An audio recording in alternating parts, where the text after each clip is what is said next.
Your father owes me everything he has left, and I am offering you a way to save it. Become my wife." Frederick Pembroke said it without flinching, without apology. The way a man closes a ledger when the numbers are final.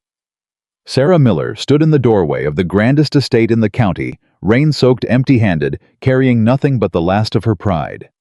She had come to beg for her family. She had come to bargain for her father's name. She had not come to be chosen. But the most dangerous thing about desperation is what it opens the door to, and what walks in wearing the face of salvation. If you've ever swallowed everything you felt to save everyone you loved, this story was written for you. Subscribe to Walk This Road with us, and tell us in the comments, what city are you listening from tonight? The road to Pembroke Estate was not kind to Sarah Miller. It never had been, even in the years when she'd had no reason to travel it. The lane stretched 3 miles from the village crossroads, bordered by stone walls, older than anyone living could remember, and the October rain had turned the packed earth into a slick, treacherous thing that grabbed at carriage wheels and swallowed the sound of hooves. She had hired the smallest, cheapest conveyance the village posting house offered, a single-horse affair with a cracked leather seat and a driver who hadn't spoken 10 words since she'd handed him the last of her coins. She didn't blame him for the silence.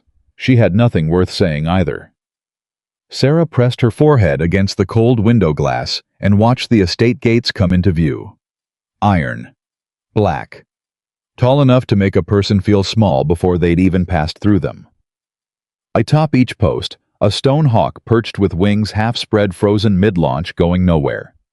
She had always thought those hawks looked less like decoration and more like a warning. Her father had warned her too, in his way. Not about the hawks, about the man who owned them. Frederick Pembroke doesn't negotiate, Sarah. James Miller had said that from his bed 3 mornings ago, his face the color of old flour, his breathing shallow and rattling in a way that frightened her more than any creditor's letter. He doesn't bend, he doesn't forgive, and he doesn't forget a number. Then I'll make him forget this one, she'd said. Her father had looked at her with the particular exhaustion of a man who loved his daughter and feared for her in equal measure. You don't know what you're walking into. No. She'd squeezed his hand, thin and papery now, so different from the broad, capable hands she remembered from childhood. But I know what happens if I don't walk into it. The debt was £4,000. To Frederick Pembroke, that was probably the cost of replacing a fence line.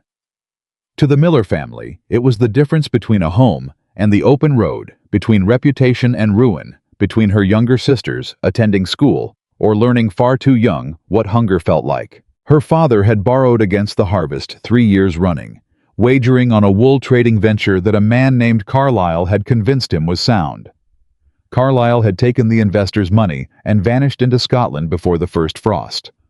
The investors had scattered, the banks had circled, and the note, the original note, the one James Miller had signed with Frederick Pembroke's man of business, had sat quietly gathering interest, like a stone gathering moss, until the number grew too large to ignore, and the letter arrived. Mr. Miller is required to settle his outstanding obligation to Pembroke Estate in full, no later than the 15th of November. Failure to do so will result in immediate legal proceedings, seizure of property, and all remedies available under law. No warmth, no apology, just the number and the date and the name at the bottom. F. Pembroke. Sarah had read that letter 4 times. Then she'd folded it carefully, placed it in her coat pocket, and told her father she was going to fix it. I hadn't believed her. She almost hadn't believed herself. But belief, she had learned, was a luxury. Action was a necessity. The carriage stopped.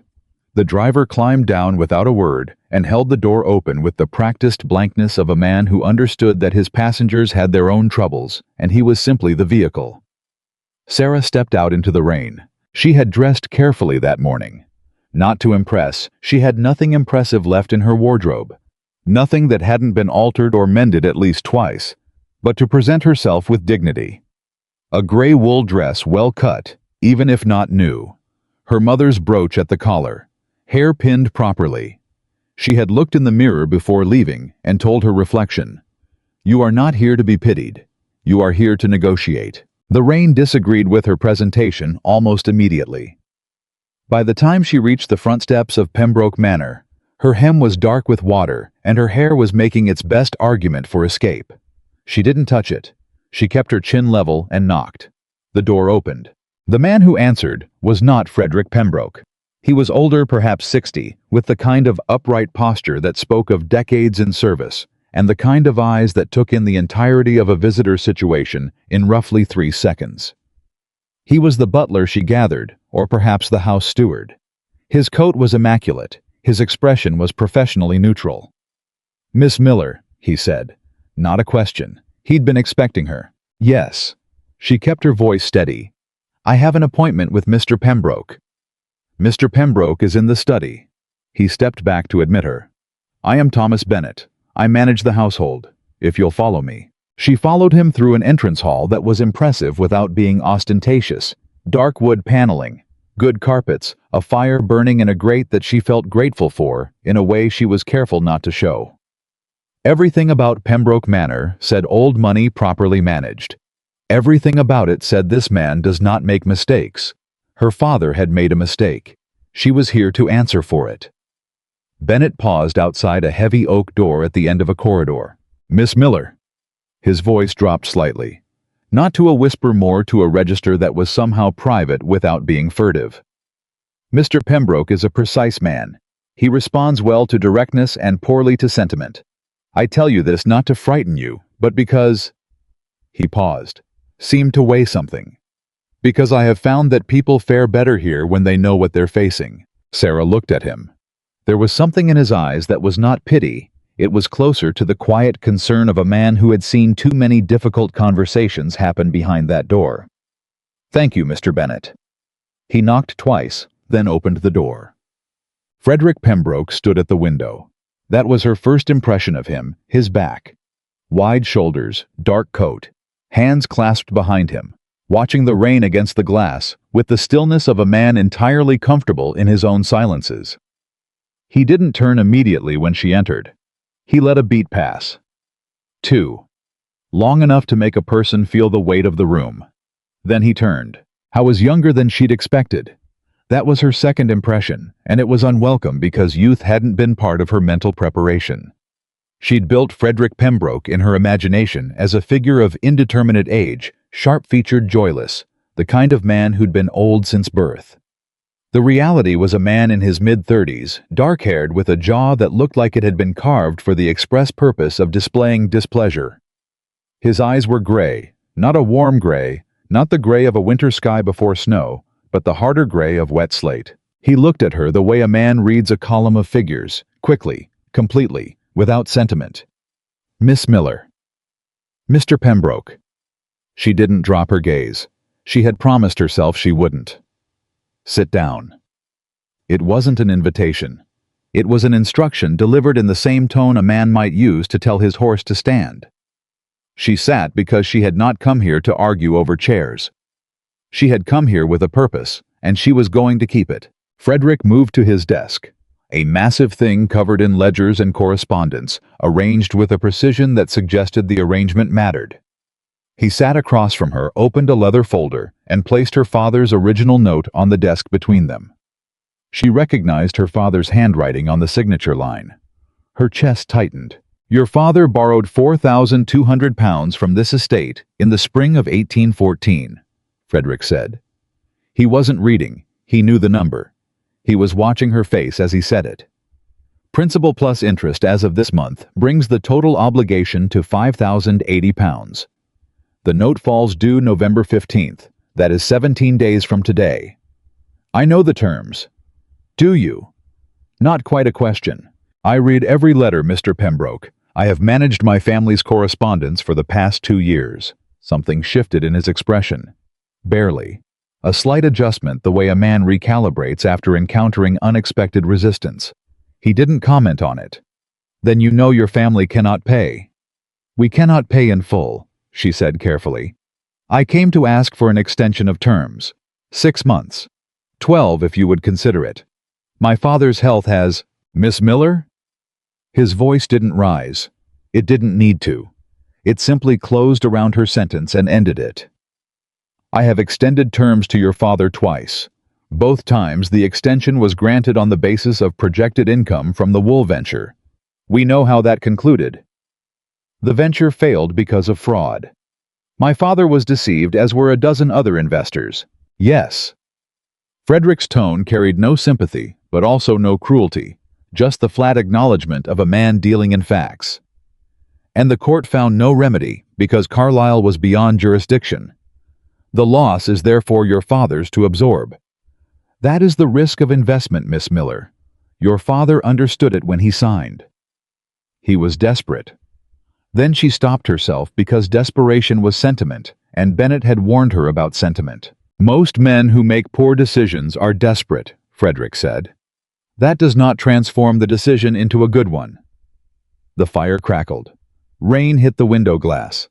Somewhere in the house a clock ticked with the unhurried patience of an object that had no stake in human difficulty. Sarah pressed her hands flat on her thighs and measured her next words. What would satisfy the debt? She asked. Not in full payment, I understand that is not possible. I mean in terms of service. Labor. Contribution. My family has skills that... Your family has a farm that produced 60% of its projected yield last year, Frederick said. I have seen the county records. Your sisters are young. Your mother is unwell. You have no male relations of working age who are not your father. And your father is, I am told, unlikely to recover his full strength. He closed the leather folder. There is nothing your family can provide that would constitute acceptable recompense against a 5,000-pound obligation. The room felt smaller. Sarah had come with arguments. She had rehearsed them for 3 days. But every one of them died somewhere between her throat and the air, because he was right, and the cruelty of it was that he wasn't even trying to be cruel. He was simply stating the arithmetic. Her fingers found her mother's brooch at her collar. An old habit, something to anchor her. She began to stand. I apologize for taking your time, Mr. Pembroke. I will... There is one solution. She stopped. Halfway out of the chair, coat half gathered, she stopped because his voice had changed, not warmer, not softer, but more deliberate. The voice of a man who had made a decision before she'd walked through the door and had been waiting to see whether she was worth presenting it to. She sat back down. I am listening. Frederick folded his hands on the desk. He regarded her for a moment with an expression she couldn't read. Not calculating exactly more, the look of a man checking his own arithmetic one final time before committing to a number. I require a wife. Sarah said nothing. She waited. Not for sentiment, he continued. Not for companionship. For practical reasons that I will explain if you'll hear them. He didn't wait for her permission. He simply proceeded. I have an obligation imposed by my grandfather's will to be married before my 35th birthday in order to retain full legal control of Pembroke Estate. My birthday is in March. That is 5 months from now. I have failed to find an acceptable arrangement through conventional means, primarily because... He paused. An infinitesimal pause, the closest he seemed to come to embarrassment. Because I have not prioritized it. You've been busy, she said without meaning to. His eyes moved to her. Not quite surprise, more attention, as though she'd said something worth cataloging. I have been busy, he agreed. The estate has occupied my attention. Lady Caroline Whitmore has expressed interest, but her family's expectations and my own interests do not align. He picked up a pen, set it down. You are not Lady Caroline Whitmore. No, Sarah said. I am decidedly not. You are, however, a woman of respectable family, modest reputation, and demonstrable intelligence. A legal marriage between us would satisfy my grandfather's condition. In exchange, your father's debt, the full £5,080, would be discharged. Your family retains their home. Your father receives the time and stability to recover. Your sisters continue their schooling. He met her eyes. The terms are practical. The arrangement benefits both parties. I am not asking for anything beyond what the law of marriage already provides. The fire, the clock, the rain. Sarah felt something very strange happening in her chest. Not fear, not exactly. Something more like the feeling she got when she was standing at the edge of the river near their farm, and the current was stronger than she'd expected. Not dangerous necessarily, just more powerful than she'd planned for. You want a marriage of convenience. I want a legal arrangement that solves a practical problem. If you prefer the word convenience, that is accurate enough. And what do I get beyond the debt being cleared? He looked at her as though the question surprised him. You get everything that comes with being Mrs. Pembroke. The name, the security, the household allowance, your family's freedom from financial threat. That strikes me as considerable. It is considerable. But I am asking what you get, beyond the legal technicality. This time the pause was longer. He studied her face, and she had the uncomfortable sensation of being examined, not unpleasantly, but thoroughly, the way a craftsman examines a piece of work before deciding whether it merits his tools. Someone capable, he said finally. Someone who will manage this household efficiently and not require constant management herself. A housekeeper, then. A wife. There is a legal distinction, and a considerable personal one. He had no answer for that, or if he did, he chose not to give it. Sarah looked at the note on the desk.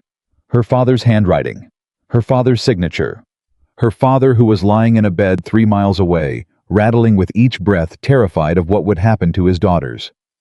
I would need to speak with my father. Of course. He will not like it. Fathers rarely like it when their debts must be settled by their children. She looked up sharply at that. It was the closest thing to acknowledgement he'd offered, not an apology, but a recognition. She filed it away. If I agree, she said slowly, I want it understood that this household will be mine to manage. Not a title, not a position. If I am to be Mrs. Pembroke, then I will behave as Mrs. Pembroke, not as a pleasant piece of furniture with a name attached. Something passed over his face. It was very brief and very complex, and she couldn't parse it entirely. But she thought she was not certain, but she thought that it might have been the beginning of respect. Understood. She returned to her father that evening. James Miller was sitting up in bed when she came in, which was a good sign. He had been mostly prone for 2 weeks. Her youngest sister Clara sat at the foot of the bed with a book, and Madeline, who was 17 and practical beyond her years, was mending something by the window lamp. The house was warm at least. They hadn't lost the firewood yet. Her mother had died 4 years before of a fever that had come on fast and left faster, taking with it the soft center of the Miller household. Since then, Sarah had been the one who organized the accounts, managed the correspondence, kept the records. Her father had never asked her to take that on. She'd simply noticed it needed doing and done it. She told them plainly. She had never believed in cushioning difficult news with soft language. It only made the landing harder. Frederick Pembroke has offered to discharge the debt entirely, in exchange for a marriage. The room went very quiet. Clara looked up from her book. Madeline's mending stopped. Her father's face did something complicated and painful. Sarah, he said very low. No. Papa. I said no. His voice, even weakened, carried the weight of a man who had made up his mind. You will not sacrifice your life for my mistake. I won't allow it. It isn't a sacrifice. It's a transaction. A marriage is not a transaction. This one is. She sat down at his bedside and took his hand and kept her voice even. Pembroke is not a cruel man, Papa. He's businesslike. He wants a legal wife to satisfy a condition in his grandfather's will. I want our family to have a home. It is a transaction, and it is one where both parties know exactly what they're agreeing to. You are 25 years old, her father said. You should be agreeing to love. I should be ensuring that Clara finishes school, and that Madeline doesn't have to go into service at 17, and that you have a roof over your head while you recover. Madeline had gone very still by the window. Clara was watching Sarah with an expression that was too mature for her 14 years. Her father was quiet for a long time. What kind of man is he? He asked finally. Precise. Fair. I think, though, I've only spoken with him once.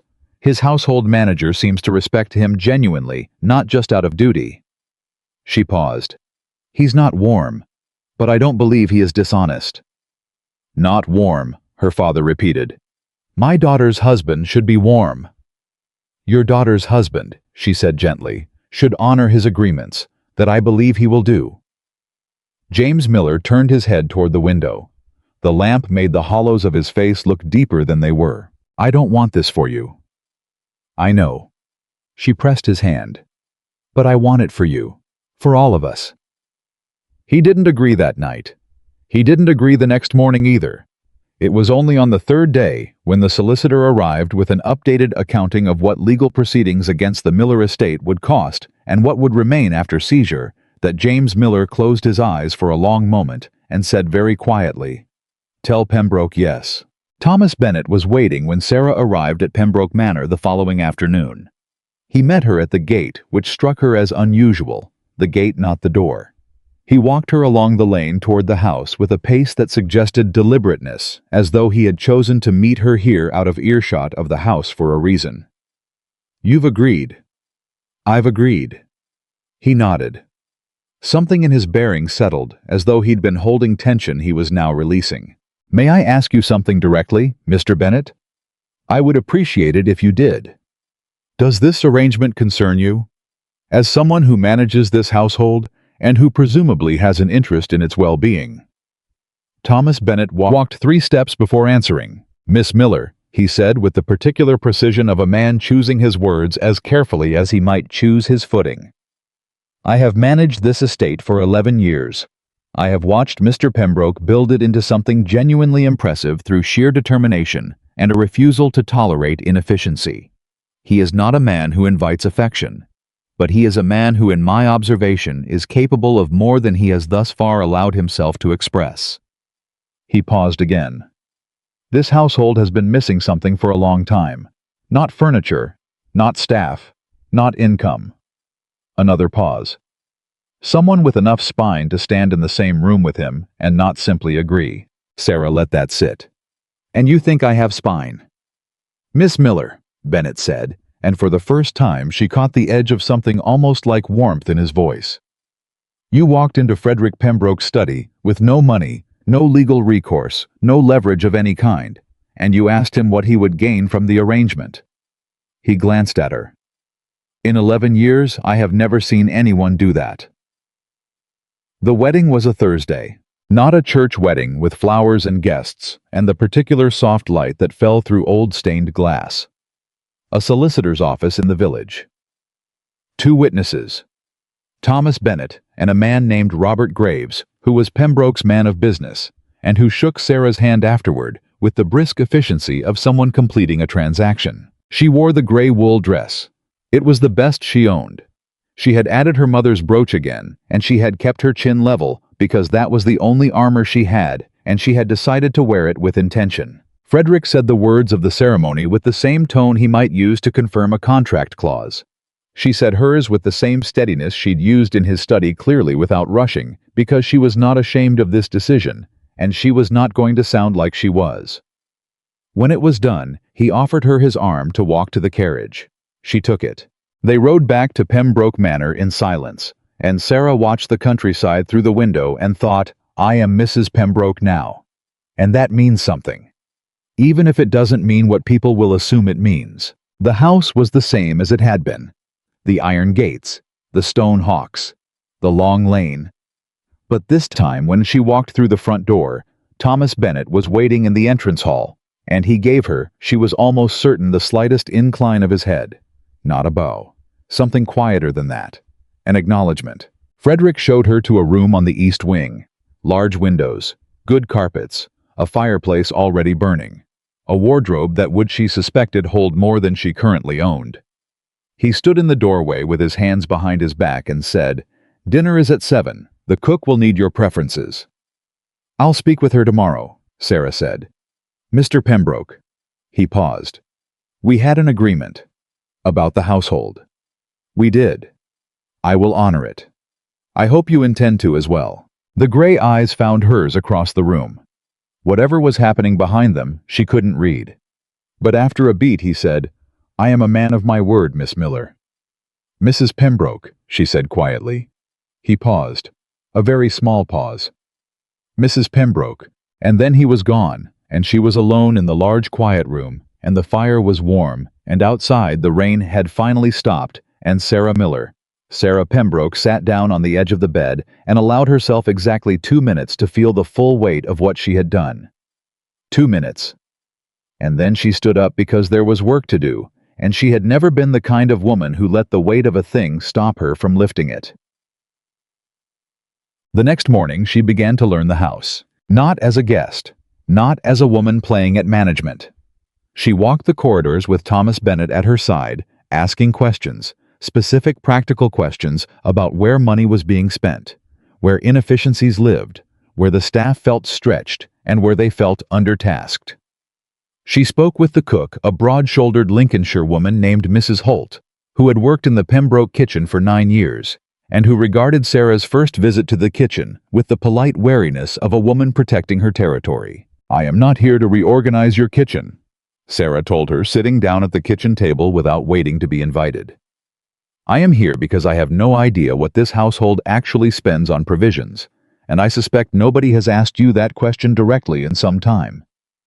Mrs. Holt looked at her for a long moment. Then she sat down too, and they talked for an hour. By the time Sarah left the kitchen, she had learned that the household was overpaying for butter by nearly 30%, due to an arrangement with a supplier that had not been renegotiated in 4 years, that 3 of the 6 upstairs fireplaces were being stoked unnecessarily because the schedule hadn't been updated since the previous decade, when more guests had been expected, and that the laundry arrangement used more coal per week than was strictly necessary due to a scheduling issue that Mrs. Holt had noticed but never felt empowered to raise. She brought these observations to Thomas Bennett. He listened. Then he said, "You found all of that in one morning." "Mrs. Holt found all of that years ago. I just asked." She saw it then, the thing she'd caught a flicker of at the gate. Not quite a smile, but something near its family. He said nothing, but she understood the silence, and she took it with her. She was careful not to present her findings to Frederick directly. She was careful in those first weeks to work through Bennett, to make changes quietly, and let the results speak for themselves, because she understood instinctively what kind of man Frederick Pembroke was, a man who responded to evidence, not argument. A man who would acknowledge improvement and resist being told he'd been wrong. The improvement came. By the end of November, the household accounts showed a reduction in weekly operating costs that Bennett calculated at nearly 12%. He presented the figures to Frederick without attribution. Frederick reviewed the numbers at dinner one evening. They ate together because propriety required it. Though conversation was sparse, and the silences between them were the large, complicated kind that had not yet decided what they wanted to be. "The provision costs have dropped." "Yes," Sarah said. He looked at her. She held his gaze. "The laundry schedule has been revised. And we renegotiated the butter contract last week. Mr. Bennett handled the formal negotiation." "I see." He set down the paper.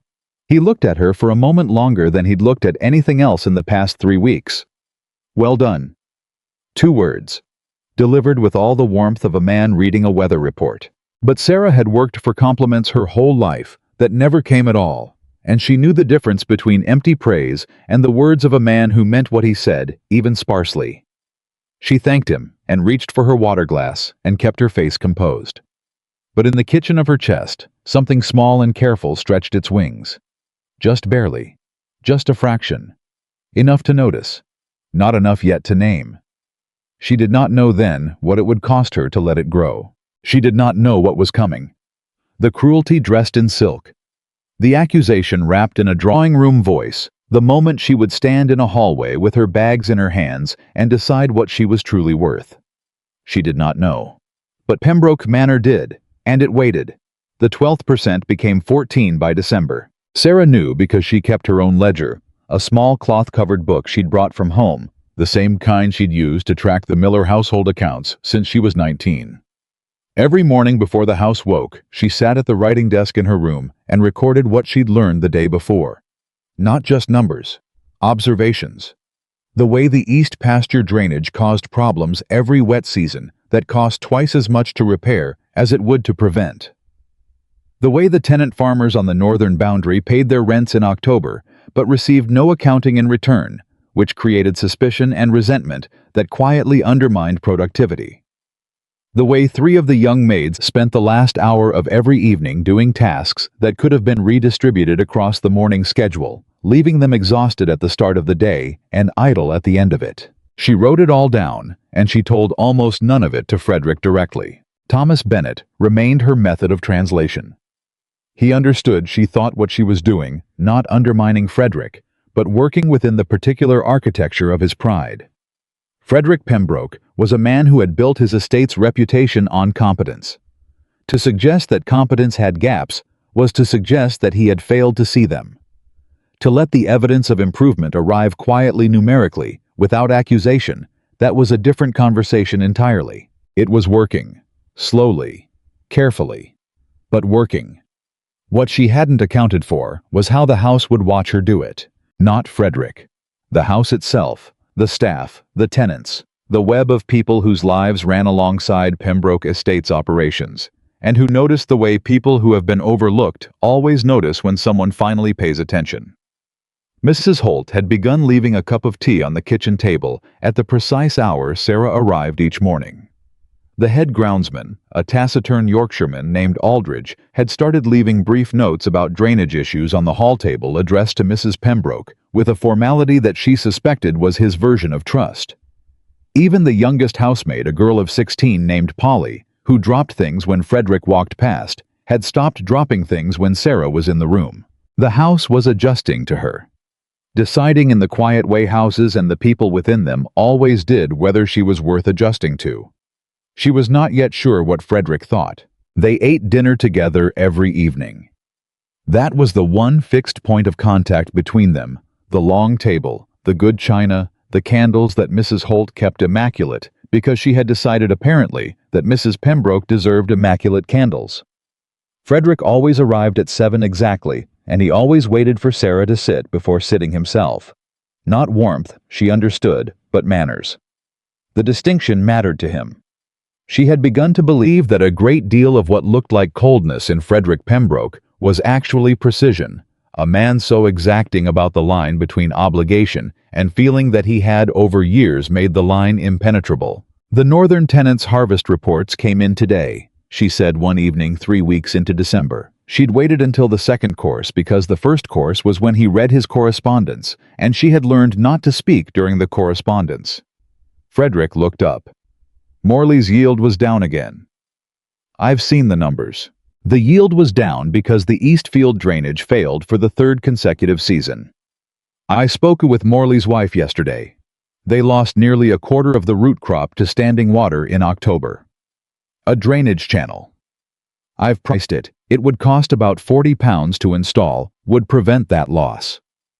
The loss itself is worth considerably more than that over a 3-year average. He was quiet. You spoke with Morley's wife, he said eventually. Not a rebuke exactly, more the deliberate repetition of a man confirming information. She was at the village market. We talked. She set down her fork. She was polite, but she was frightened, Mr. Pembroke. Her family has worked that land for 2 generations. She does not know whether the tenancy will survive the declining yields. That uncertainty costs you as much as the drainage does frightened tenants don't invest in the land they're afraid of losing. The candles threw soft light across the tablecloth. Frederick sat very still the way he did when he was processing, rather than dismissing. You think I should commission the drainage channel? I think it would return its cost within 18 months and stabilize the northern tenancy for years beyond that. I think Morley would regard it as a gesture of partnership rather than charity, which matters to a man of his type. And I think you already know all of this and have been intending to address it and haven't had the time. Another long silence. The third thing you said, he replied. Yes. You're right. He picked up his fork. I'll instruct Aldridge in the morning. And that was that. No praise, no acknowledgement of her contribution beyond the single word right, and somehow this surprised her. She didn't need the praise. The Morley family would have their drainage channel. That was the point. She realized, actually enjoying herself. Not the marriage.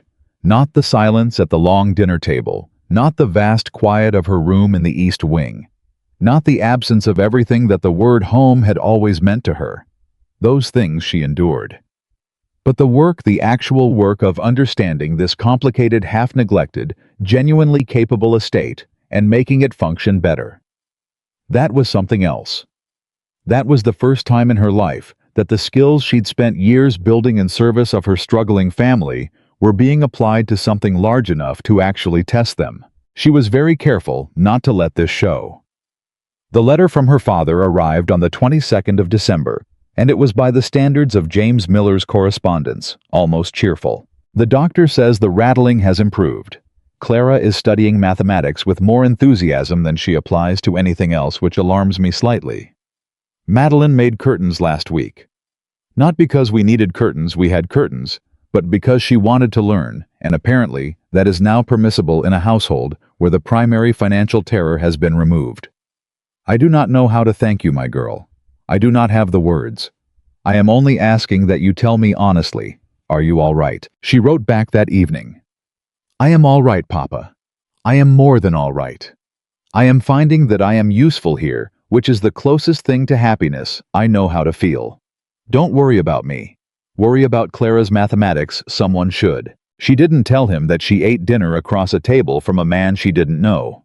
She didn't tell him about the East Wing room, or the silence, or the way Frederick Pembroke sometimes stopped in the doorway of a room she was working in, and stood for a moment before walking away, as though he'd forgotten what he'd come for. She didn't tell him any of that, because none of it was dangerous, and all of it was complicated, and her father was only just learning to breathe easily again. She folded the letter, sealed it, set it on the hall table for the Morning Post. Thomas Bennet was crossing the hall as she turned, and he paused, the way he always paused when he had something to say that he hadn't yet decided to say. "A letter home?" he asked.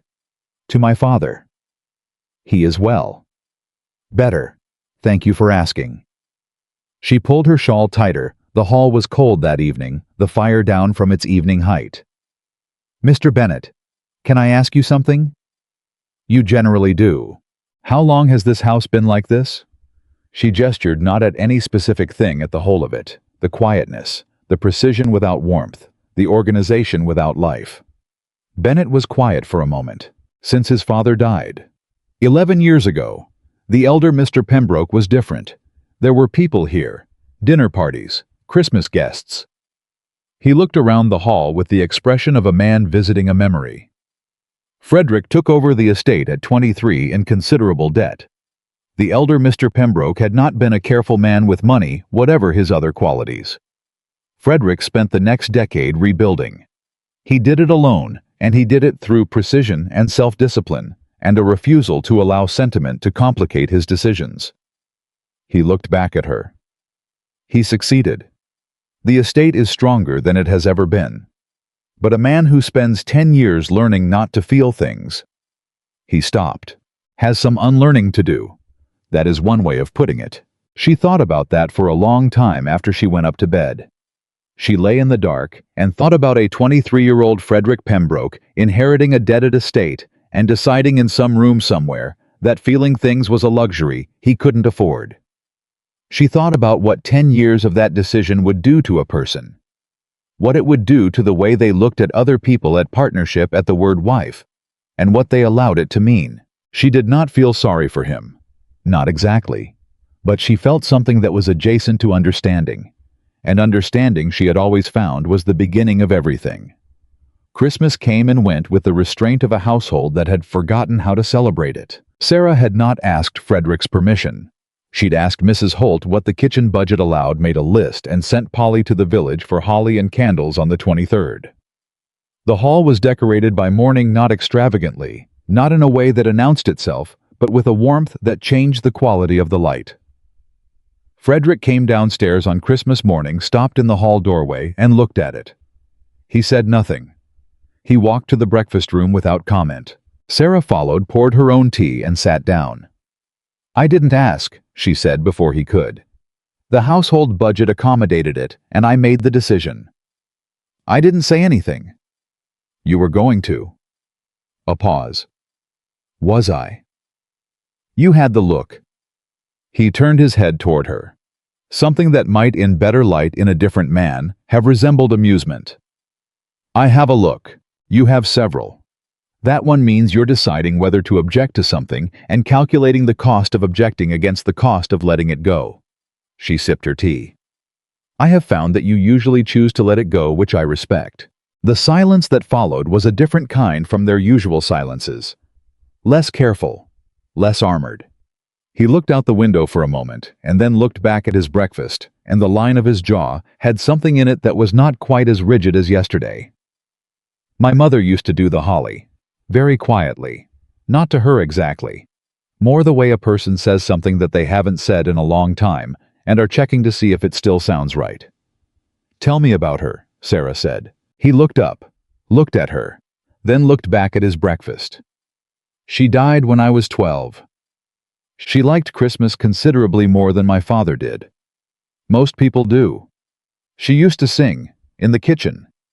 He picked up his knife, put it down. Off-key, she would have freely admitted, but enthusiastically. Sarah looked at the man across the table, precise, contained, controlled, and tried to find the 12-year-old boy who'd listened to an off-key woman singing in a kitchen. It was not difficult. She'd always been good at finding the person inside the posture. The estate is lucky she passed that down, she said carefully. He looked at her. She didn't? I am not a man who sings, off-key or otherwise. I didn't mean the singing. She held his gaze. I meant the caring about Christmas. The silence this time was longer. He cut his breakfast and ate it. The holly caught a draft from somewhere and rustled against the wall. The Morley drainage channel, he said eventually. Yes. Aldridge tells me you walked the east field with him last week, before I instructed him. She had. She'd wanted to understand the problem before proposing the solution. Old habit. Is that a problem? She asked. No. He picked up his coffee. It isn't. He drank, set it down. You should know that the estate managers, the tenant overseers, will be here for the January rents. I usually handle that meeting alone. This year. He stopped, considered. You might sit in. She kept her face composed. She understood what this was. This was not an invitation. This was Frederick Pembroke, in his particular language, acknowledging that she had earned a seat at the table. It was the closest he had come to saying, I see what you're doing. I am allowing it to matter. I'll be there. And she was. January arrived with the particular cruelty of English winters and the particular chaos of estate business, concentrated into the first 2 weeks of a new year. The tenant overseers came to Pembroke Manor on the 5th 6 men, ranging from bluff and confident to quietly worried, all of them carrying their account books and their anxieties in equal measure. Sarah sat to Frederick's left, not behind him, not at a separate table. To his left with her own ledger open, because she had spent the previous 2 weeks reviewing every tenancy on the estate, and she intended to be useful or she would not have come. The overseers noticed her. Some of them noticed her with the particular opacity of men who had decided to withhold judgment. One of them, a man named Craddock, who managed the Western Holdings, and who had the look of someone accustomed to being the most confident person in any given room, noticed her with something less charitable. Mrs. Pembroke, Craddock said when Frederick introduced her. Not disrespectfully exactly, but with a particular intonation that made the word feel like a question about her relevance. She smiled at him with the specific warmth of a woman who has been underestimated her entire life and has long since made peace with using it as an advantage. The meeting proceeded. Frederick ran it with his customary precision numbers, yields, outstanding obligations, capital investments required for the coming year. He was good at it. She had already known he was good at it. But watching him manage 6 men with different agendas and different degrees of honesty was its own education. He didn't let them waffle. He didn't let them blame weather when the issue was management. He was fair in a way that was almost impersonal. The same exacting standard applied to each account. No favoritism, no sentimentality. When Craddock presented the Western Holdings accounts, the numbers were short. Not dramatically, about £800 below what the year prior had projected. Craddock offered 3 reasons, none of which fully accounted for the gap. Frederick looked at the ledger, then at Craddock. Sarah looked at her own notes. Mr. Craddock, she said, and her voice was pleasant and direct. The Western Holdings employ 12 seasonal laborers. Last year the wage records show payment for 14. Could you clarify the discrepancy? The room changed temperature. Craddock's confidence did something careful. There were 2 positions that became redundant. In April, which was before the summer harvest. She looked at Frederick. A 12-man labor force attempting a harvest that was scoped for 14 would produce exactly the kind of yield shortfall we're seeing. She looked back at Craddock. It would also explain why the shortfall is concentrated in the late-season crops specifically. Craddock's jaw moved without producing words. Frederick looked at Craddock for a long, steady moment. We'll discuss the Western Holdings separately. His voice had not changed in temperature. It had not needed to. Thank you, Mrs. Pembroke. 2 words, again. But the men in the room heard them differently than she had heard them at the dinner table in December. 2 words delivered in front of 6 people in a context that made their weight undeniable. Craddock heard them. She watched him recalibrate her in real time. The meeting ended 2 hours later. As the overseers filed out one of them, the quiet, worried-looking one who managed the Southern Holdings, a man named Fenwick paused beside her on his way to the door. Mrs. Pembroke. He had the accent of a man from further north, somewhere rocky and pragmatic. I have a drainage concern in my eastern field. I wasn't going to raise it today because... He stopped, glanced at the door Craddock had just walked through. I wasn't sure it was the right moment, but if you had time sometime, to look at the numbers. Send them to the house. I'll look at them this week, he nodded. And there was something in that nod that she recognized from Thomas Bennett's first evening meeting her at the gate. Something that was not quite gratitude and not quite relief, but was somewhere in the vicinity of both. The letter from Lady Caroline Whitmore arrived on the 14th of January. Sarah knew about Lady Caroline in the abstract. Frederick had mentioned her name exactly once in the study as an example of a woman whose expectations, and his own, did not align. She had constructed a mental image and not examined it too closely because Lady Caroline was not her problem. Lady Caroline had chosen not to be part of this house, and Sarah was part of it now, and that was the architecture of the situation. The letter was addressed to Frederick. Sarah saw it on the hall table when she came downstairs that morning. She saw the seal, the handwriting, the quality of the paper. She recognized the quality of the paper because her own family had once used similar paper before the money ran out. She did not ask about it. It was not her letter. But that afternoon, Frederick came to find her in the small sitting room off the library where she had taken to working. He stood in the doorway. He did that she had noticed, stood in doorways and said, Lady Caroline Whitmore will be visiting next week. She has expressed a desire to... He stopped. His jaw tightened almost imperceptibly. She has expressed a desire to see the estate. She was a frequent guest in previous years. I see. Sarah put down her pen. Is there something I should know before she arrives? She is aware that I am married. A brief pause. She has indicated that this does not affect her interest in visiting. Sarah looked at him steadily. That is an interesting thing for her to indicate. Yes, it is. How would you like me to handle it? He looked at her with the expression she had come to think of as his most unguarded, the one that appeared when a situation had moved into territory his precision couldn't map. Handle it as you see fit. You are the mistress of this house. She nodded. He left. She sat for a moment with her pen in her hand. Then she put it down, went to find Mrs. Holt, and spent the next 30 minutes discussing the menu for a week that she was beginning to understand would require considerably more from her than numbers and drainage channels. Lady Caroline Whitmore arrived on a Thursday in a carriage that cost more than most families in the county made in a year. Sarah was in the entrance hall when she arrived. She had chosen to be not as a challenge, not as a performance, but because she was the mistress of this house, and she received guests as the mistress of this house. She wore the blue dress she'd had made in January, the first new piece of clothing she'd purchased since arriving, because she had decided quietly and without ceremony that she would not stand beside Lady Caroline Whitmore in gray wool. Lady Caroline was beautiful in the way that women who have never had to worry about money are often beautiful. The kind of beauty maintained by leisure and attended by the assumption that being looked at was a right rather than a coincidence. She was perhaps 30, dark-haired, composed, and she took in Sarah's presence in the entrance hall with an expression that was perfectly calibrated to register surprise while appearing not to. Mrs. Pembroke. Warm, social, the warmth of a person who had decided to handle the unexpected presence of an obstacle by pretending it was merely furniture. Lady Caroline. Sarah smiled with the same pleasantness she'd offered Craddock. Welcome to Pembroke Manor. Mr. Pembroke is in the study. I'll have Thomas let him know you've arrived. Can I have tea brought? How lovely. Lady Caroline looked around the entrance hall.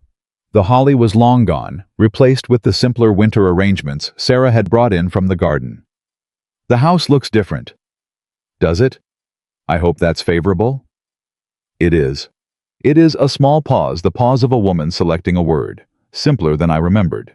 I prefer that the house be lived in rather than displayed, Sarah said with the pleasantness still fully operational.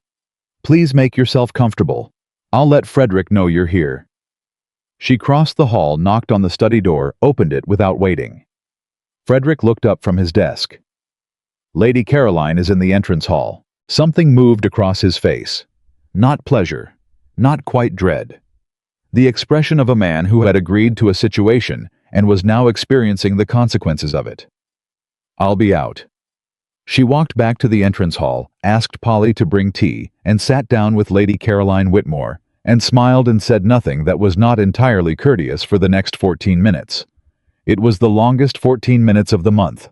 Lady Caroline was skilled at conversation in the way that certain women were skilled at it. She could maintain the social surface of an exchange while simultaneously saying things with entirely different meanings underneath.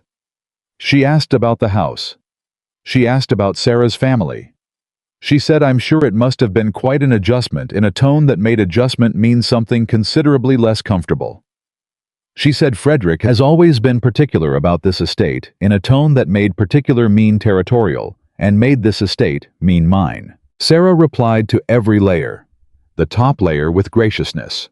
The layer underneath with a precision that she kept entirely invisible, the way you keep a good hand invisible at cards. Frederick arrived. He greeted Lady Caroline with the formal correctness of a man fulfilling a social obligation.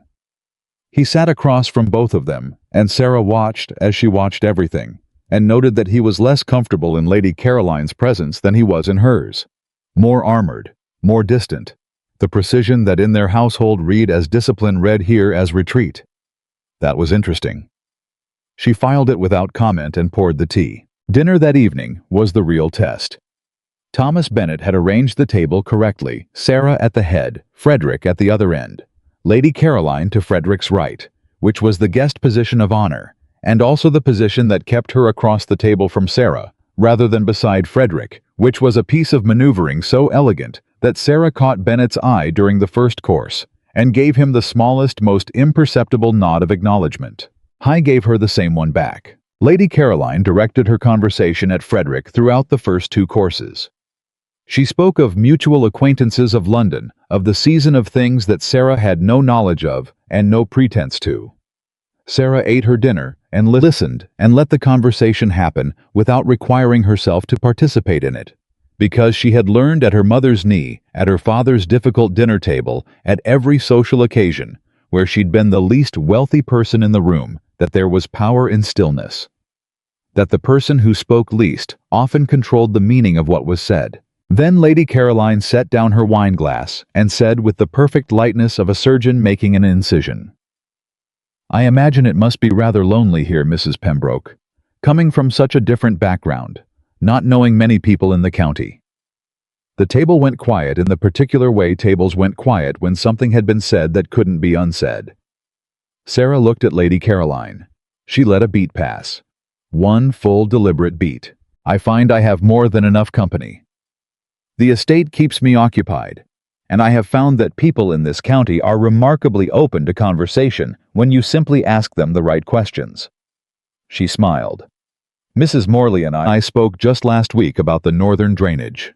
Aldridge and I walked the east field in December. Mrs. Holt and I have a conversation every morning. Another beat. I find that a house reveals its people when you take the time to look at both. Silence.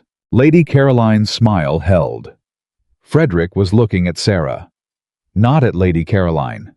At Sarah.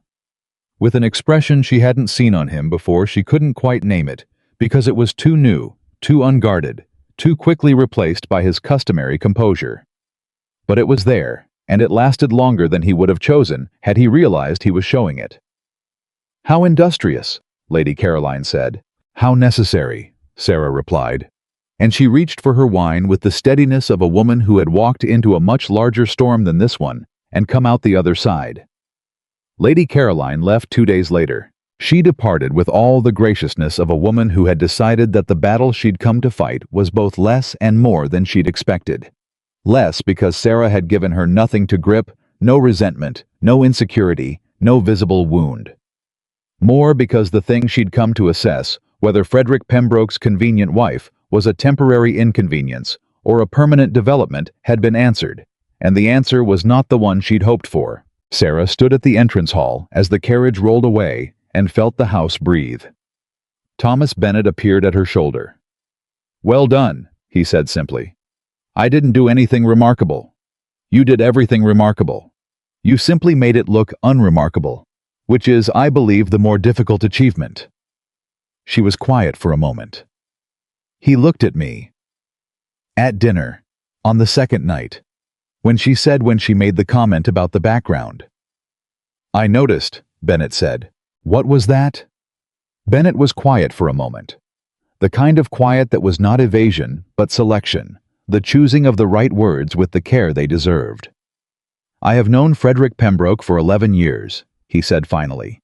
"I have seen him manage crises, negotiate with difficult men, absorb losses without flinching, and rebuild what others would have abandoned." He paused. "I have never seen him look at anyone the way he looked at you at that dinner table." Sarah kept her eyes on the lane where the carriage had gone. "He looked at me the way a man looks when he hasn't decided yet what something means." "Yes," Bennet said. "Exactly that.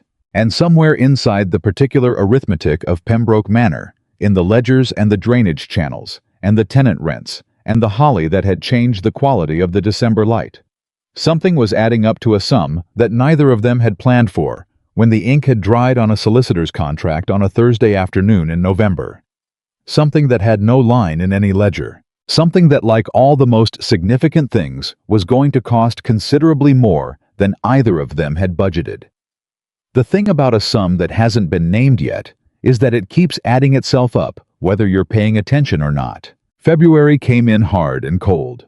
The kind of cold that got inside the walls and made the old joints of Pembroke Manor groan at night in ways that sounded, if you were lying awake, listening, almost like the house was trying to say something. Sarah had developed the habit of lying awake. Not from unhappiness exactly.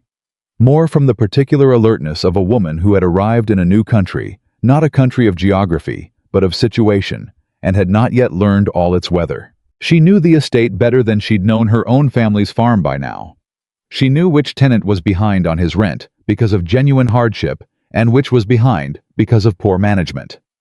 She knew that the kitchen garden had been planted in the same rotation for 6 years and needed turning. She knew that the north-facing guest rooms collected damp in February, and that the second housemaid, a girl named Agnes, had a persistent cough that Mrs. Holt had been quietly managing with kitchen remedies because Agnes was afraid of losing her position if she reported it. Sarah had gone to Agnes directly.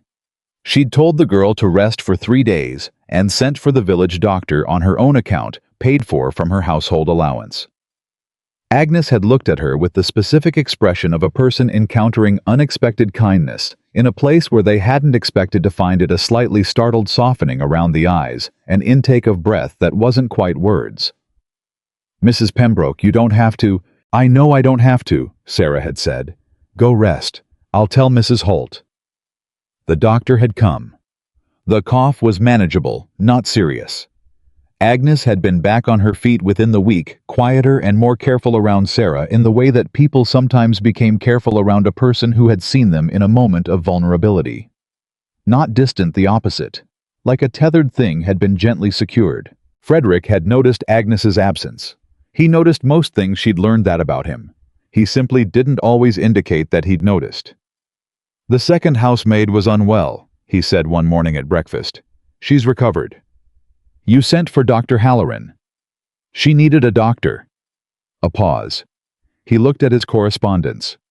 The household account will cover it. It already did. I used my allowance. He put the letter down. Sarah. The first time he had used her given name.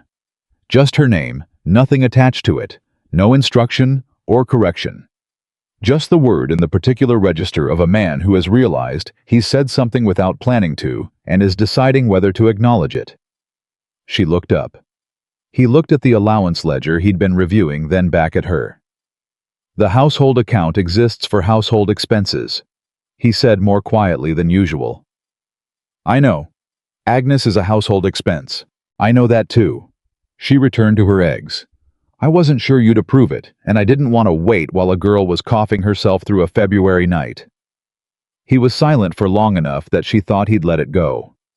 Then, have I given you reason to think I would refuse a reasonable medical expense? She considered the question honestly. No. You haven't. That was an assumption on my part, and it wasn't a fair one. She looked at him. I'll use the household account next time. He held her gaze. His expression was the careful one, the one that meant processing. Next time. You may also ask me. It was such a small thing. The smallest possible thing. 3 words that constituted by any objective measure no kind of declaration. She felt them land anyway somewhere below her ribs with a weight that surprised her. The question of the Hargrove land came in the 3rd week of February, and it was the first real test of what Frederick Pembroke was actually made of beneath the precision. Richard Hargrove was a tenant farmer in the Western Holdings, one of Craddock's, which Sarah had been quietly watching since the January meeting. He was 62 years old and had farmed his 40 acres for 31 years. His son had died in the war in 1813, leaving Richard alone with his wife and a farm that needed young labor to run properly. He'd managed by hiring seasonal men and working himself considerably past what a man of 62 should work, and for 3 years it had held together. It stopped holding together in February. Craddock appeared at Pembroke Manor on the 19th with the account books, and a face arranged in the expression of a man delivering bad news that he was not entirely sorry to deliver. Sarah was in the library when she heard the voices in the hall, Craddock's confident baritone, and Bennett's measured responses. She put down her ledger and listened without moving, because she had learned that the hall carried sound in ways that nobody who designed it had intended. The Hargrove account is 3 months behind, Craddock was saying. The old man's been farming at a loss since autumn. I've extended as long as I can, but the contract is clear, and Mr. Pembroke should...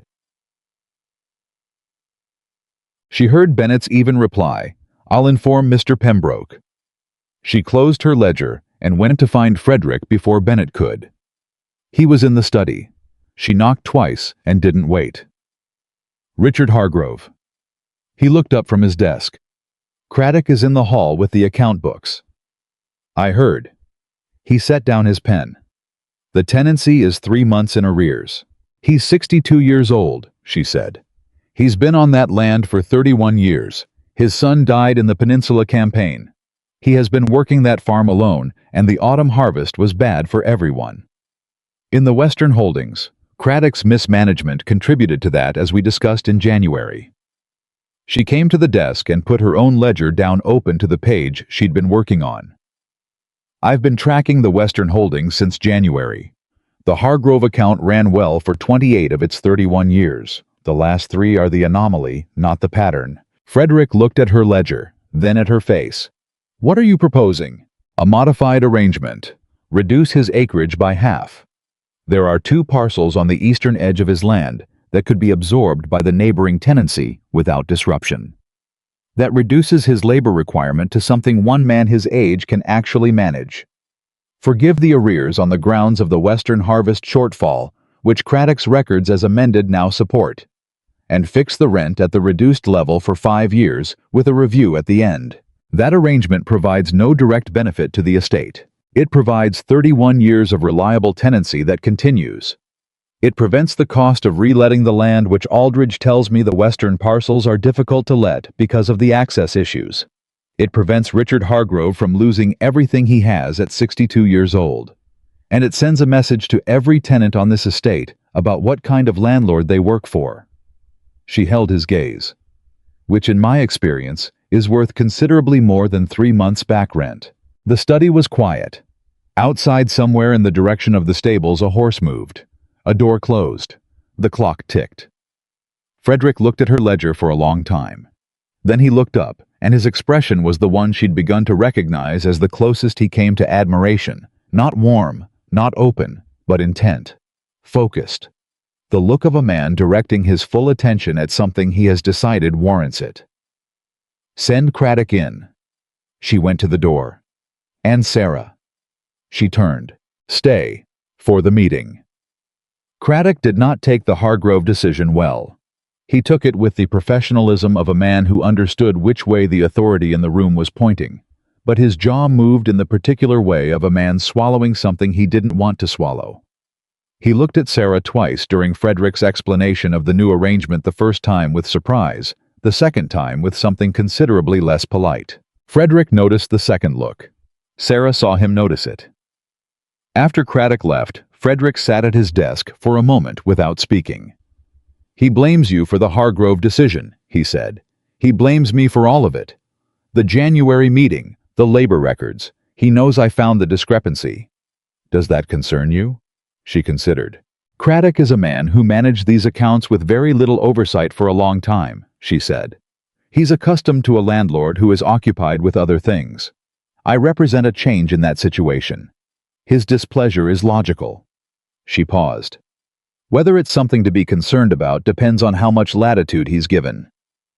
Frederick's eyes were steady on her face. "He has been given considerably less latitude since January. And considerably less since this morning." "Good." The corner of his mouth moved. Not a smile, it hadn't arrived at that yet, but something in the same family. "You are remarkably unsentimental for a woman who just argued for a 62-year-old farmer's security on humanitarian grounds." "I'm sentimental about people. I'm unsentimental about men who mismanage other people's livelihoods for their own convenience." She picked up her ledger. "I find the two positions are entirely compatible." He looked at her for a long moment. "Yes," he said quietly. "I'm beginning to think they are." The letter that arrived in the first week of March was not addressed to Frederick or to Sarah. It was addressed to Thomas Bennett in a handwriting that Bennett recognized immediately, and that made him stand in the hall for 3 full seconds reading the return address before he did anything else.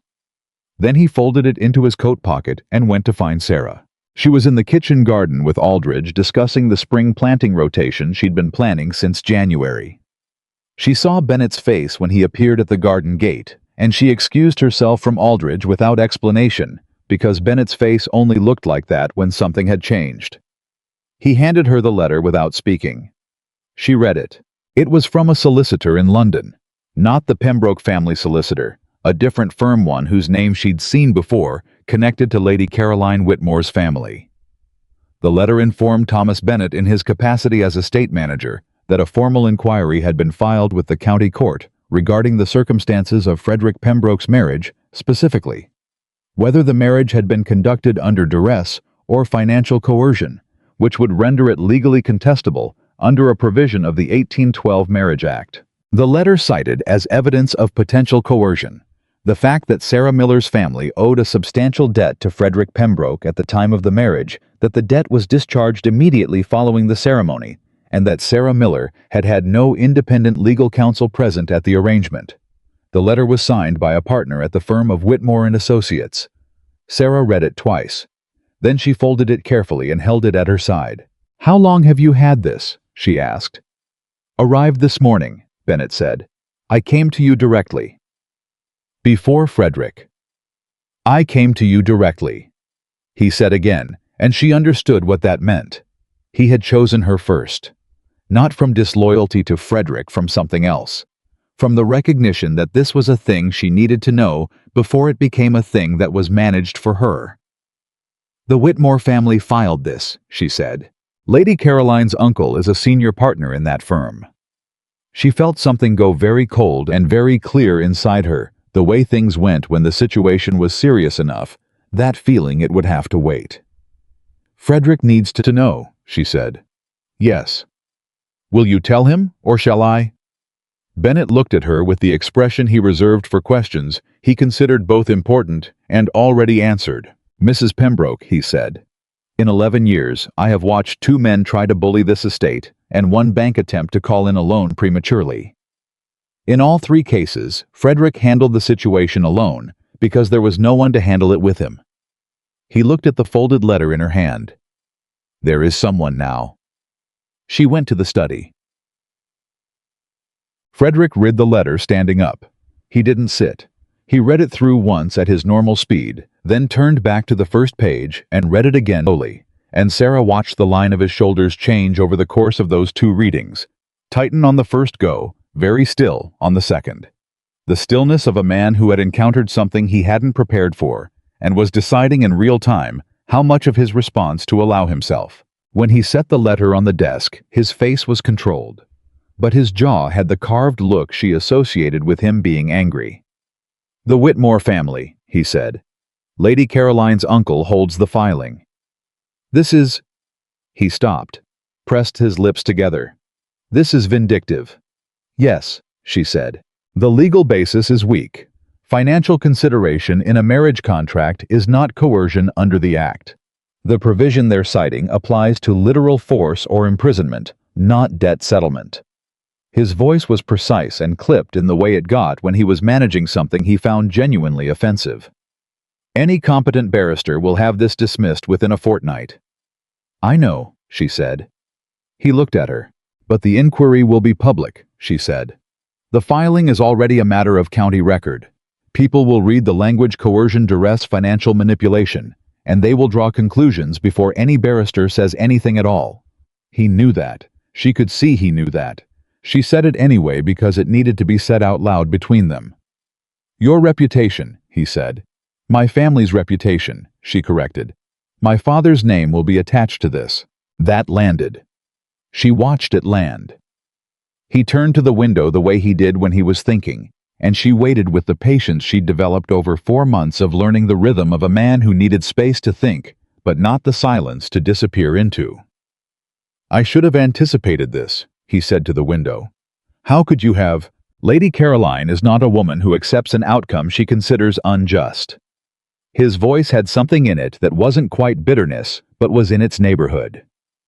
I underestimated how she would define unjust. You underestimated, Sarah said carefully, that she would consider your marriage to me a personal injury requiring legal remedy. She paused. Which suggests she had expectations you may not have been sufficiently clear about. He turned from the window. I was not unclear, he said. I was never. I gave her no reason to believe. Frederick. She used his given name the way he'd used hers in February without planning to. I'm not accusing you. I'm telling you what she believed, which is different. He looked at her for a long moment. Then he let out a breath, very controlled, barely audible, the breath of a man releasing pressure before it became something he couldn't contain. What do you want to do? He asked. Nobody had ever asked her that. Not in this house. Not in this context. Not what should we do, or here is what I intend, what do you want? She felt the question do something unexpected to her composure, and kept very still until the feeling settled. I want to respond publicly, she said. Not through the court that takes too long and gives the story room to grow. I want to be visible. In the county. At the spring market, at the church social, at Fenwick's land review next week. I want people to see us, to see this marriage as something real. Not because it will satisfy Lady Caroline, but because it will make the legal argument irrelevant before it's made. He was quiet. That requires us to appear. He stopped. Together. In ways that exceed our current arrangement. Yes, she said. You are asking me to? I'm asking you to stand beside your wife in public, she said. Which I believe was always part of what you agreed to. Another silence. Outside, the March wind was picking up. She could hear it against the windows. The clock ticked its patient, stakeless tick. All right, he said, not reluctantly. Something more complicated than reluctance, the voice of a man stepping through a door he'd been standing in front of for some time. All right, she said. They went to the spring market together on the Saturday. It was a small thing, in the way that nothing that requires courage is actually small. The village market ran along the main street and drew people from the surrounding farms and estates, and Frederick Pembroke was known to everyone there, and Sarah Pembroke was known to about half of them, and the two of them walking the market together. Not distant, not performing, simply present, was a different kind of statement than any legal document. She wore the blue dress. He wore his good coat. They walked with the natural proximity of two people who had been in each other's company long enough to know how to move together without coordinating it. And Sarah kept her chin up and her smile genuine, and let the presence of him beside her do what presence does. People noticed. People always notice. She watched it happen, the slight shift of attention as they passed the way. Conversations paused and resumed, the way Mrs. Fenwick said, "Mrs. Pembroke, you look well," with a particular warmth that carried information about what she'd heard and what she thought of it. "The inquiry," Sarah said quietly between the produce stalls and the fabric merchant. "Word travels," Frederick said, equally quiet.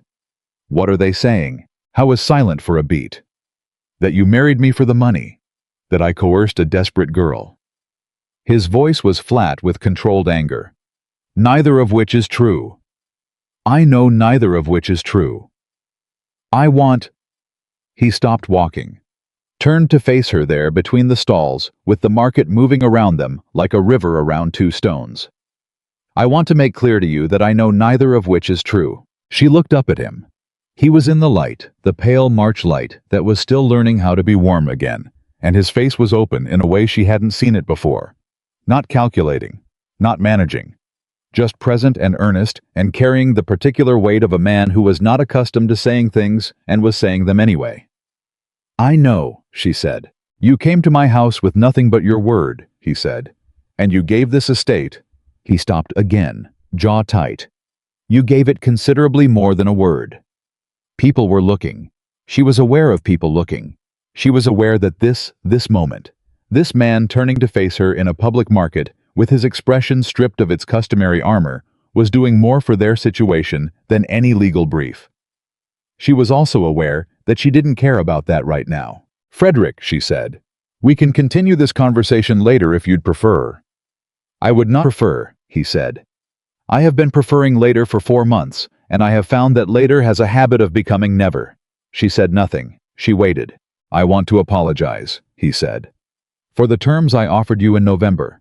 Not for the marriage. I won't apologize for something that has been—" He stopped for a third time, and she thought, here is a man fighting every habit of a decade to say something true. "I won't apologize for the outcome.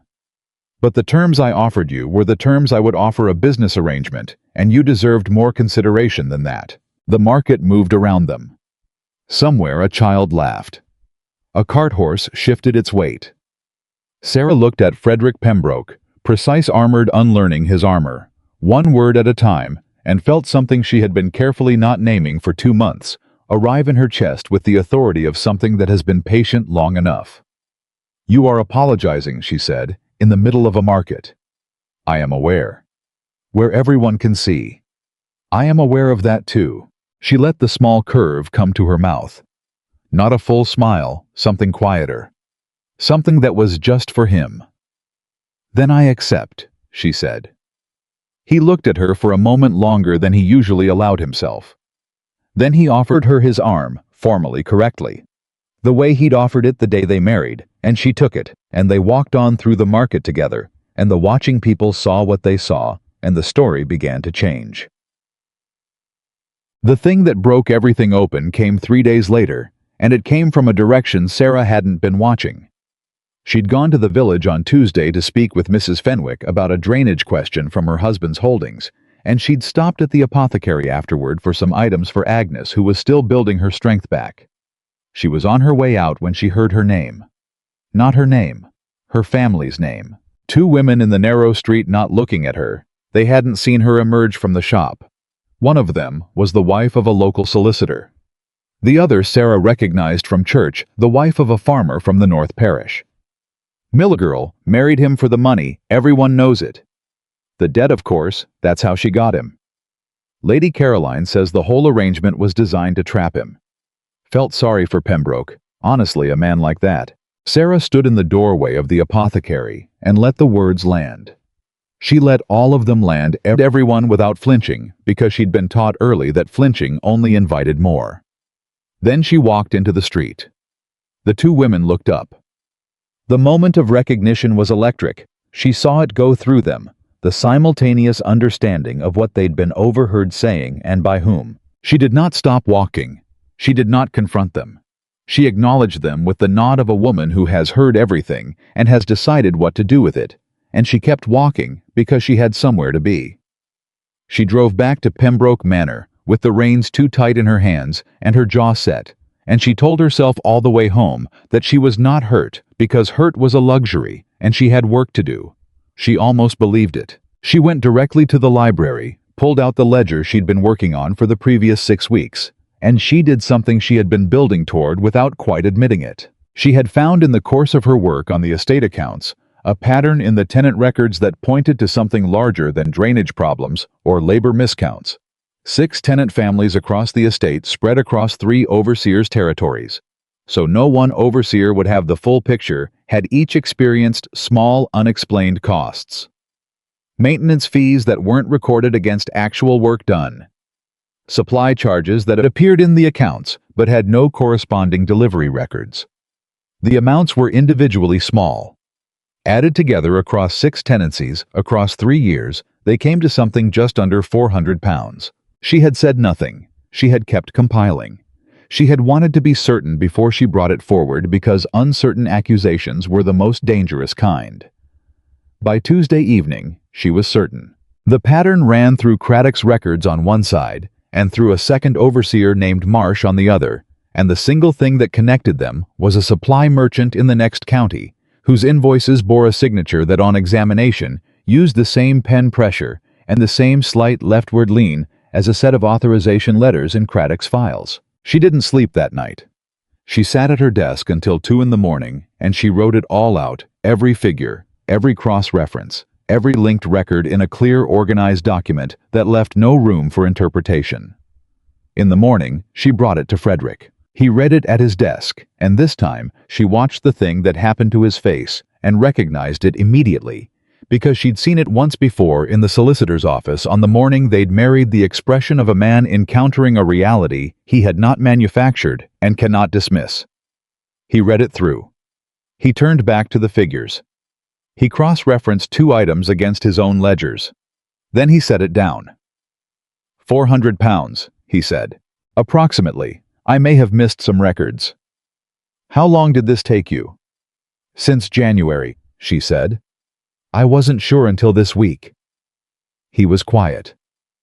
Craddock, he said. And Marsh. Though Marsh may be following rather than leading.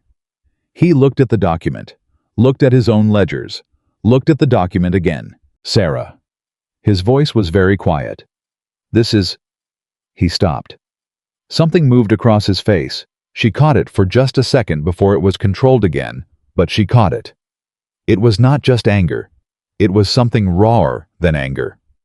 The expression of a man realizing that while he had been occupied with figures and contracts and the external architecture of competence, someone inside his own house had been stealing from the people in his care.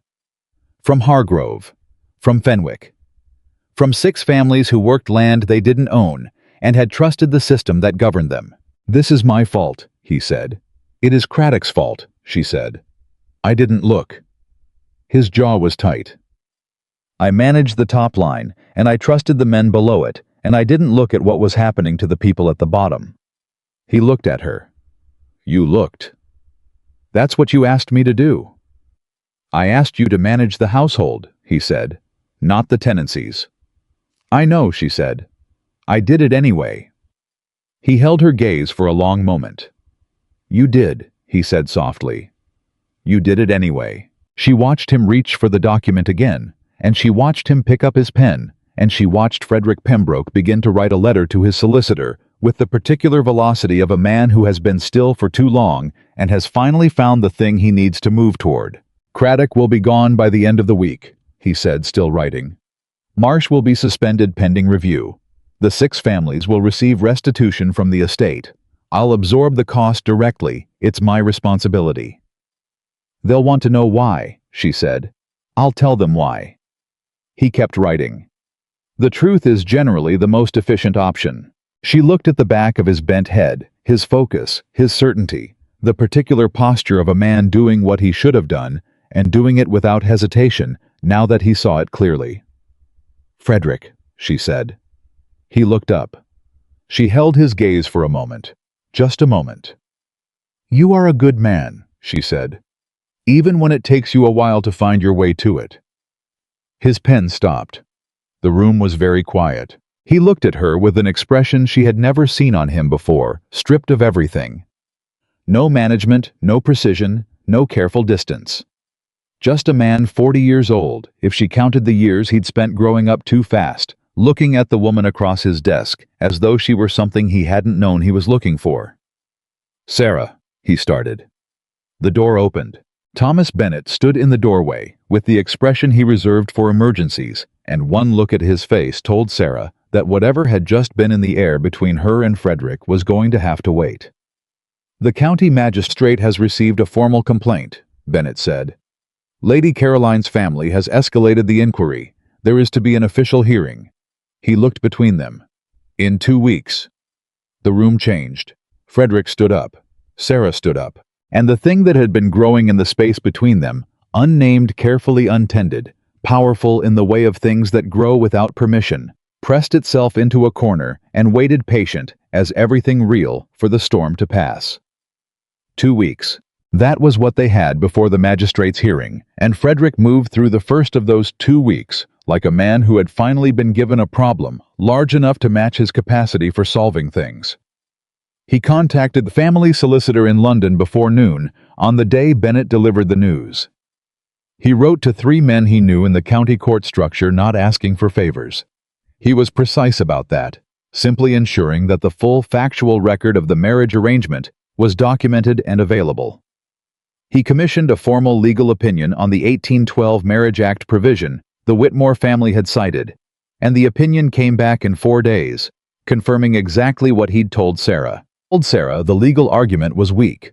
The standard for coercion under the Act required demonstrable force or confinement, and a debt settlement constituted no such thing. The legal position was strong.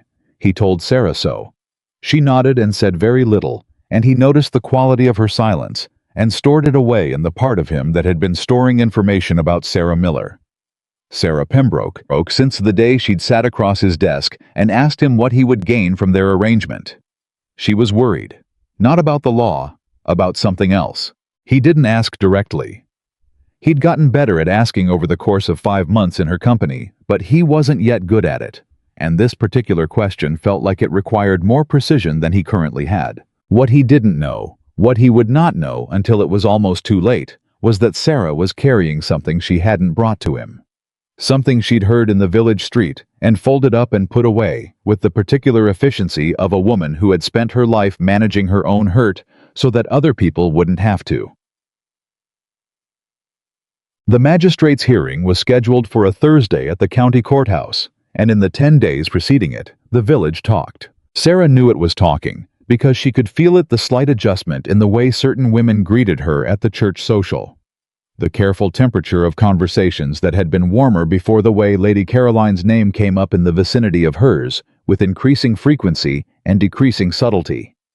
She handled it the way she handled everything that hurt, with her chin level and her hands busy and her feelings stored somewhere they couldn't interfere with what needed doing. She visited Hargrove. She went out to the Western Holdings on a Thursday morning 3 days before the hearing, and she drove herself because she didn't want company.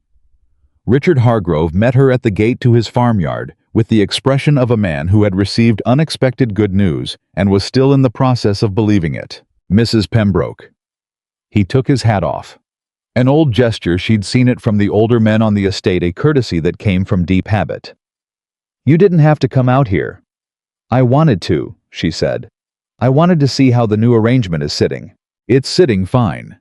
He looked at his farm, the buildings, the fields, the evidence of 31 years. Better than fine. My wife... He stopped. His voice had caught on something. He cleared it. My wife said she wants to thank whoever argued for us. Mr. Pembroke wouldn't say. Sarah looked at the fields.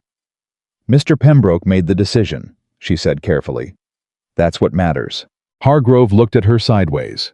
He was 62 years old, and he'd spent those years reading weather and soil and the faces of men who had power over his livelihood. He had the specific perception of someone who'd learned to be accurate because inaccuracy was costly. You argued for us, he said. Not a question. She didn't confirm it. She didn't deny it. He put his hat back on. Then God bless you, Mrs. Pembroke, he said, very quietly. Whatever anyone in that village is saying. She drove home faster than she'd driven out. The night before the hearing, Frederick found her in the library. She was at the writing table with her ledger, but she wasn't working. She was sitting with the ledger open in front of her, and her pen capped and her hands still, which was so contrary to her normal posture in that room that he stopped in the doorway longer than usual. You're not working, he said. No. He came into the room. He sat in the chair across from the writing table, the chair he'd begun occupying when he sought her out in the evenings, which had become a thing that happened with a regularity that neither of them had formally acknowledged. Tell me what you're thinking, he said. She looked at him. Her expression was the careful one, the one she used when she was managing something she hadn't decided yet to share. I'm thinking about tomorrow, she said. The legal position is solid. Hartwell is the best barrister in the county, and I'm not thinking about the legal position. She closed the ledger. I'm thinking about what people believe regardless of the legal position. He was quiet. They believe I married you for money, she said. Her voice was even, matter of fact. The voice she used for figures and tenant records applied now to something that was not a figure and was not a record. Some of them believe you were manipulated, that the debt was a device that I arranged the situation deliberately to trap you into an arrangement that benefited my family. She looked at the closed ledger. The women in the village street, Lady Caroline's letters, the inquiry itself. All of it is built on the same assumption that a woman in my position couldn't possibly have entered this arrangement with integrity, that there had to be calculation, that there had to be manipulation. That is false, he said. I know it's false. She looked up. Do you know what the hardest part of that is? He waited. The hardest part, she said, is that some of the assumption is based on something real. Her voice didn't waver. I did enter this arrangement to save my family. The debt was real. My father's desperation was real.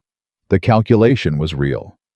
I sat in your study, and I weighed the cost of what you were offering against the cost of refusing, and I chose to accept. She paused.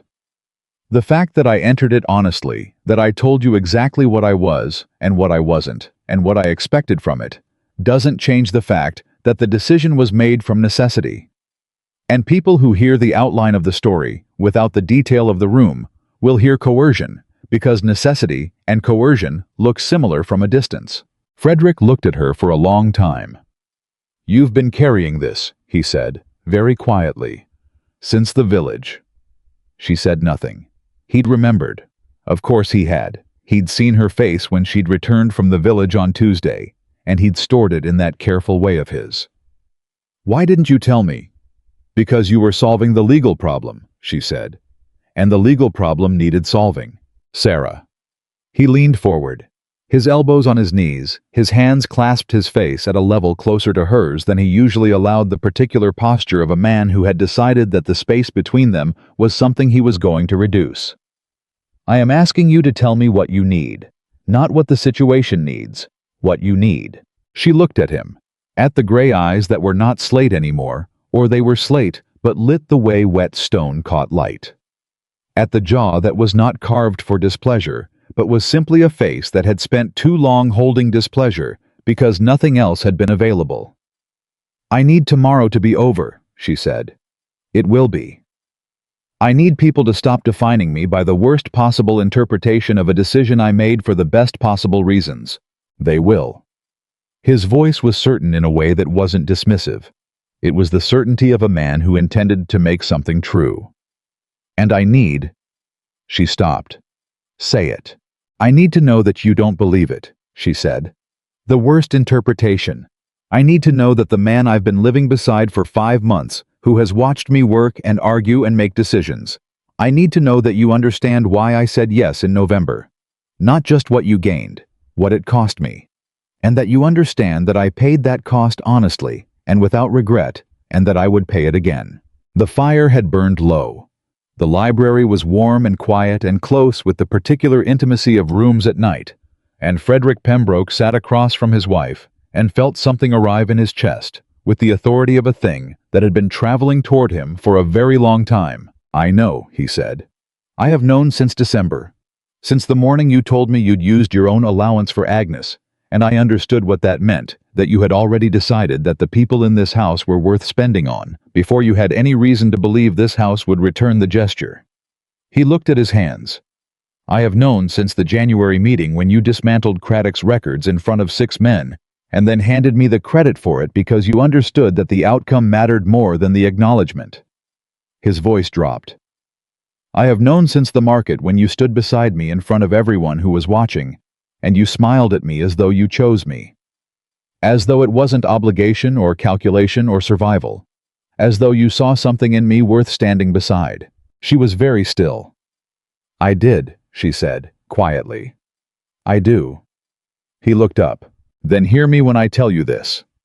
His voice was different now, not the precise voice, not the managing voice, not the voice he used for figures and decisions. Something rawer. Something that had cost him to find. You came into this house with nothing but your word, and you gave it more than I did, more than I knew how to. And whatever happens tomorrow, in front of the magistrate, in front of the county, in front of Caroline Whitmore and her uncle's lawyers, I will stand in front of all of them and say exactly that, not because it helps our legal position, because it is the truth, and you deserve to have it said out loud. The fire crackled. The clock ticked. Sarah Miller.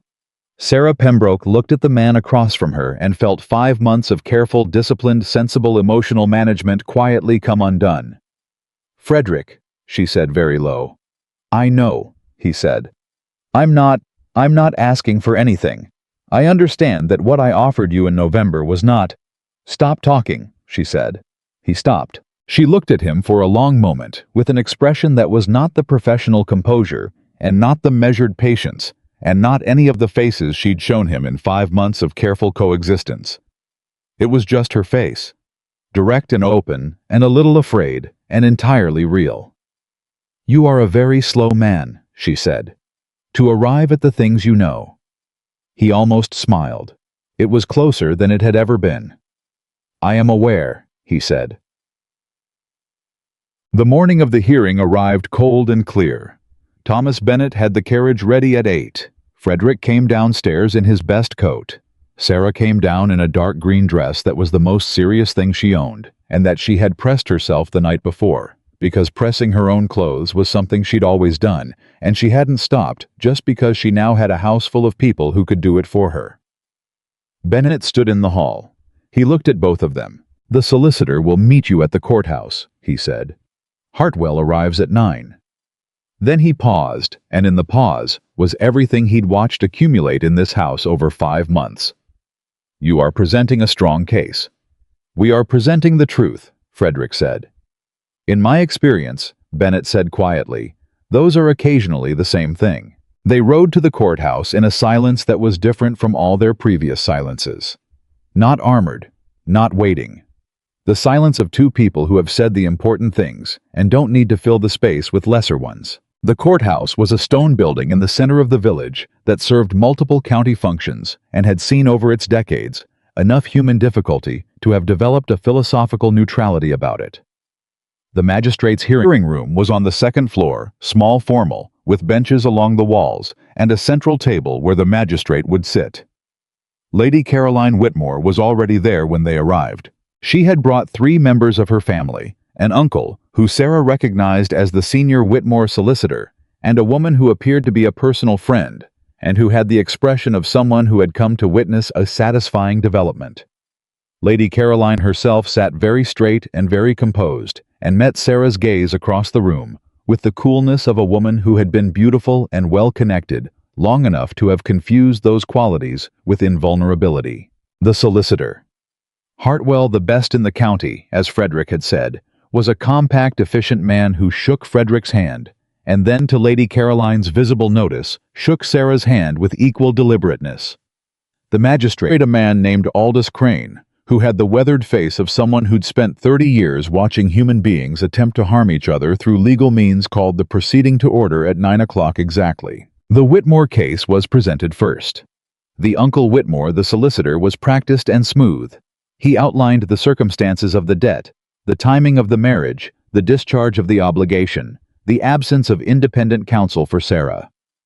He used phrases like financial vulnerability and unequal bargaining position and appearance of compulsion with the practiced ease of a man who had made such phrases do significant work before. Sarah sat beside Frederick and kept her hands still in her lap and let the words land without showing where they landed. Hartwell presented the factual record.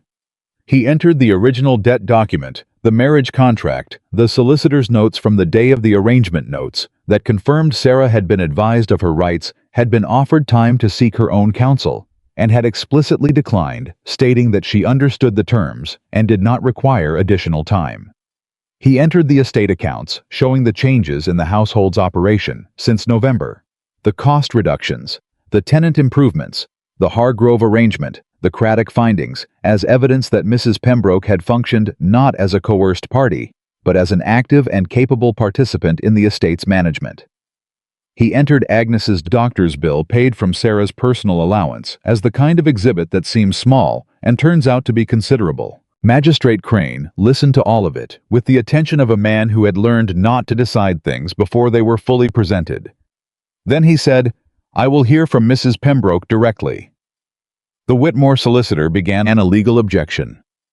Crane cut it off with the brevity of a man who had not gotten to his position by tolerating unnecessary words. Sarah stood. She had not prepared a speech. She had prepared the truth, which she had always found required less preparation than anything else. "Mr. Crane," she said. Her voice was steady and clear. "In November of last year, my family owed a debt to Pembroke Estate that we could not pay. Mr. Pembroke offered me a solution. I spent 3 days considering it, discussed it with my father, and made my decision freely, with full knowledge of what I was agreeing to and what I was not." She paused. "I was not coerced. I was not deceived. I was offered a choice, a difficult choice, a choice with significant personal cost, and I made it. The fact that the choice was difficult does not transform it into coercion. It transforms it into sacrifice, and sacrifice made freely for reasons a person believes in is not a legal injury. It is simply—" She stopped for a moment. Let the room hear the stop. "It is simply what love looks like before it knows its own name." The room was very quiet. She sat down. Frederick beside her was absolutely still. She could feel the stillness of him, the particular quality of a man who has just heard something arrive. Magistrate Crane looked at the Whitmore solicitor. "Is there additional evidence the petitioning party wishes to present?" A pause. A conference in whispers between the solicitor and Lady Caroline. The conference had the quality of a recalibration. "No, Mr. Crane." "Then I'll take a brief recess." The recess lasted 11 minutes. Sarah counted them. Frederick did not speak to her during those 11 minutes, and she did not speak to him, and the silence was not the silence of distance. It was the silence of two people standing at the edge of something very large, neither of them certain yet of the footing on the other side, both of them certain they were going there. Crane returned. He sat. He looked at the papers in front of him with the formality of a man who had made his decision before the recess, but observed the ritual of appearing to confirm it. "The petition is dismissed," he said. "The evidence does not support a finding of coercion under the 1812 Act. The marriage between Frederick Pembroke and Sarah Miller stands as legally contracted and valid. Costs are awarded to the respondent." He closed the folder. "That will be all." Lady Caroline's face did not change. Sarah gave her that it was a disciplined face. But her uncle's face changed, and the friend's face changed, and the changing of the faces around her, told the story of what Lady Caroline's face was holding behind its composure. Hartwell was shaking Frederick's hand. Bennett, who had seated himself in the back of the room without anyone quite noticing when he'd arrived, was standing and moving toward the door with the air of a man going to prepare something appropriate for the occasion. Frederick turned to Sarah. The room was still full of people. The magistrate was gathering his papers. The Whitmore party was departing with the controlled speed of people who want to be gone before they are seen to have lost. Frederick turned to Sarah and looked at her with the stripped, unguarded expression she'd first seen at the market, and this time he didn't manage it back into composure. "What you said," he started, before he returned. "What you said about sacrifice." "I meant it," she said. "I know you meant it." His voice was very low. "I want you to know that I heard it, that I understand what it cost you to say it in that room in front of those people." He looked at her steadily. "And I want you to know that I intend to spend a considerable amount of time ensuring that you never have to justify yourself to anyone again, in that village, in this county, anywhere." She looked at him. "That is a very large intention," she said. "I am a very stubborn man," he said. "When I decide something, I generally manage it." The something that had been growing in her chest since December, unnamed, careful, powerful in the way of everything that grows without permission, did not hold its corner anymore. It expanded with the particular authority of a thing that has been patient long enough and has been given at last the room it always deserved. "Yes," she said, "you generally do." They drove home in the early afternoon, and the silence between them was warm now, genuinely warm, not the careful warmth of two people being civilized, but the warmth of two people who have been through something together and come out on the same side. About a mile from the estate, Frederick said, "You used my given name this morning, in the library." She thought about that. "I did," she said. "You've done it 3 times," he said, "in 5 months." "You've used mine twice," she said. "I'm aware." He was looking at the road. "I find it—" He stopped. He was not a man who said things like, "I find it easily." "I prefer it," he said finally, "to Mrs. Pembroke." She kept her face composed. She kept it composed with the specific effort of a woman who was very close to smiling, and was not yet ready to let that be visible. "Then use my name," she said. "I won't object." He glanced at her. "Sarah," he said. "Just that. Just her name in the afternoon light on a road a mile from home." "Frederick," she said back. And she let the smile come, small and real and entirely for him. He looked at the road again. But the line of his jaw had changed, and the set of his shoulders had changed, and something in the carriage was different from everything it had been before. Changed the way February changed into March, not with announcement, but with the gradual, undeniable arrival of something warmer. It was Bennett who found out first. It was always Bennett. He met them in the hall when they returned his expression, its customary managed neutrality, and he said, "Tea is in the sitting room. Mrs. Holt has made the good biscuits." Frederick said, "The good biscuits." She felt the occasion warranted them. Sarah laughed. She laughed with the sudden completeness of a woman who has been holding herself together for long enough that the release when it came was entire. She put her hand over her mouth immediately, the habit of a lifetime of keeping composed in difficult rooms.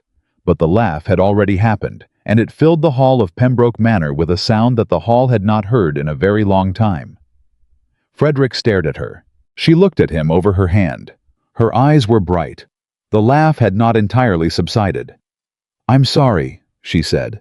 "Don't be," he said, very quietly, almost a whisper. "Don't be sorry for that." Because it was the laugh of a woman who was home. Not in the legal sense, in the sense that mattered. The sense that no contract had put there.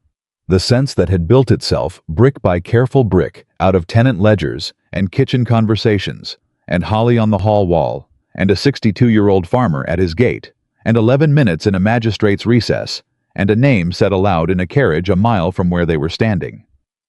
Thomas Bennett went to get the tea, and somewhere in the invisible ledger that recorded the things that could not be quantified, not by anyone's accounting, not by any solicitor's document, a sum that had been adding itself for 5 months arrived at last at its true figure. And the figure was not debt. And it was not arrangement, it was not convenient, but it was there, undeniable and unbudgeted and more real than anything that had been signed in November. And now, there was only the question of what they would do with it. That question Sarah understood was the one that would cost them both the most.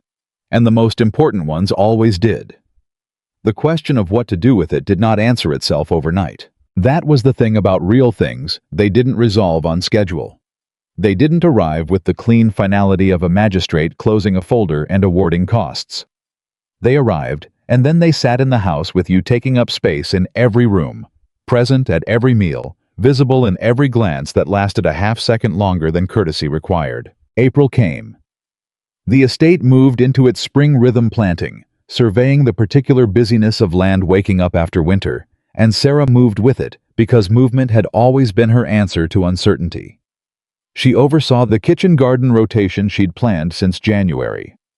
She met with Fenwick about his eastern drainage and walked his fields with Aldridge and came back with mud on her boots and a solution that would cost less than Fenwick had feared.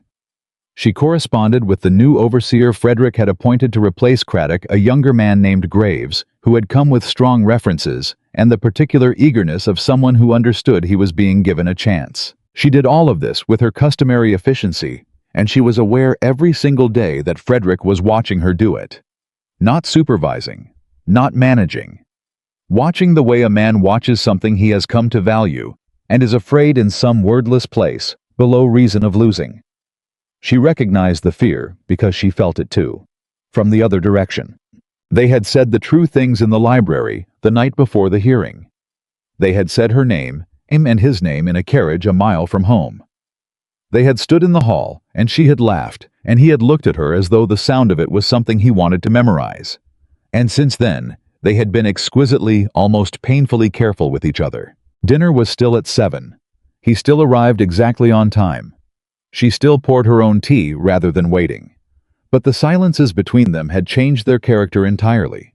They were no longer the silences of two people maintaining distance. They were the silences of two people standing very close to an edge, both of them aware of it, neither of them certain who should speak first. Thomas Bennett watched all of this with the expression of a man observing a situation that he has correctly analyzed and has decided against considerable temptation not to interfere with. The letter from her father arrived in the second week of April, and it was by James Miller's standards almost impatient. The doctor says, "I am very nearly well. Clara has decided she wants to study botany, which is either wonderful or alarming, depending on your perspective, and Madeline is walking out with a young man from the village who seems decent enough. The farm is manageable. We are my girl genuinely all right, which means I am now free to worry about you specifically, rather than about all of us in general. So tell me honestly, not the version where you protect me from things, are you happy?" She read it twice. Then she sat at her writing desk for 15 minutes without writing anything, which was the longest she'd gone without writing something while sitting at that desk since November. Happy. It was such a simple question. The kind of question that should have a simple answer. She was warm. She was fed. She was doing work that mattered and doing it well. Her family was safe.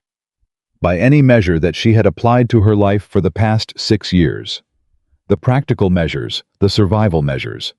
She was not merely happy, she was flourishing. And yet, the yet was 6 feet tall with gray eyes and a jaw carved for displeasure that had been doing considerably less displeasure lately.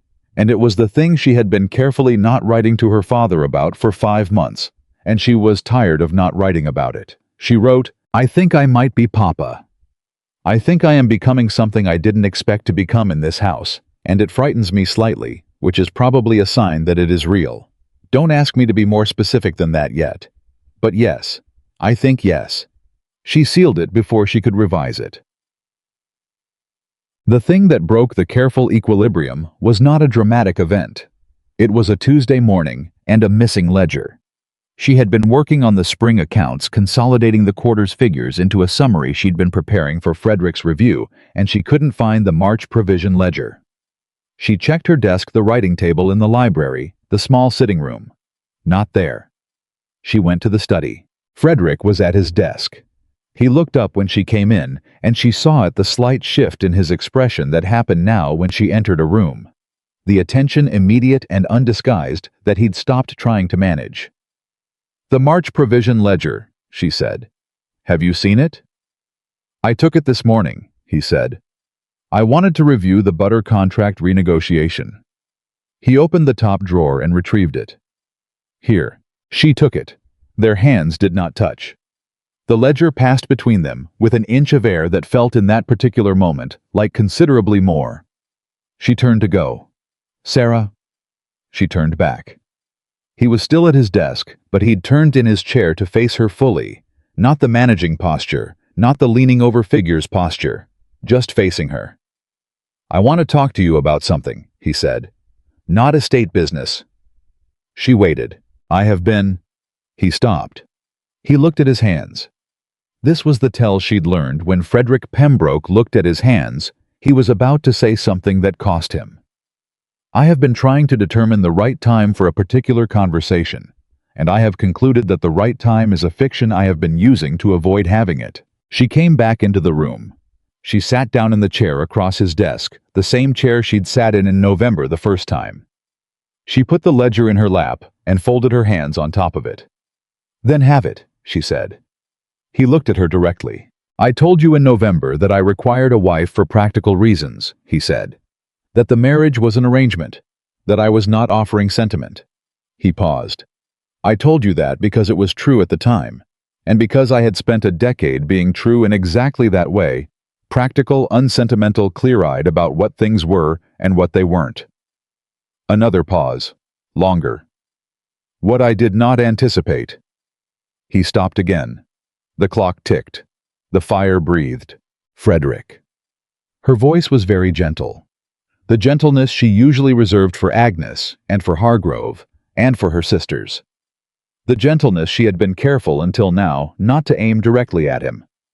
"What did you not anticipate?" "You," he said, plainly, without management. "I did not anticipate you." The room was very quiet. "I did not anticipate someone who would walk into my kitchen on the second morning and ask my cook what she actually needed," he said. "I did not anticipate someone who would find 400 pounds of tenant fraud in my own estate books that I had missed for 3 years. I did not anticipate." He stopped, and his voice when it came back was rougher. The voice of a man who has kept something under pressure for a long time and is releasing it carefully to avoid the damage of releasing it all at once. "I did not anticipate standing in a magistrate's hearing and listening to the woman I married for practical reasons tell a room full of people that sacrifice is what love looks like before it knows its own name.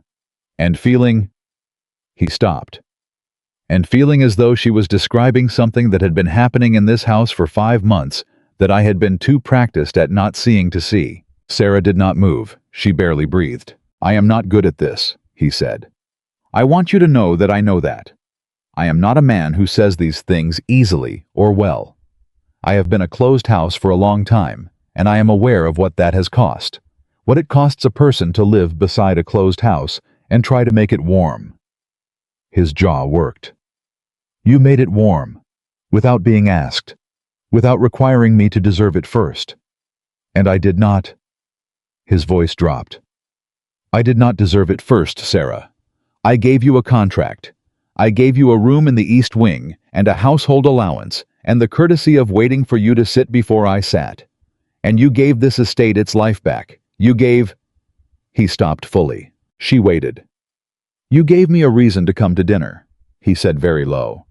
"Not obligation, not habit. A reason." The ledger in her lap felt very heavy.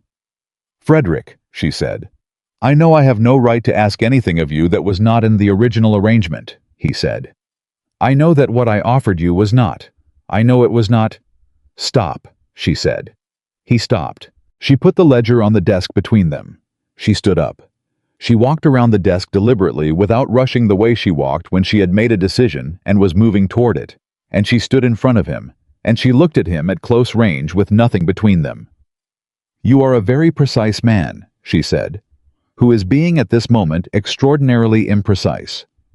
He looked up at her. "What I said in that hearing room," she said, "about sacrifice and love, I was not speaking in the abstract." His breath changed. She heard it change. "I was speaking," she said quietly. About a man who stood at a market in front of everyone watching and turned to face me and apologized. About a man who asked what I needed, not what the situation needed, what I needed, and then listened to the answer.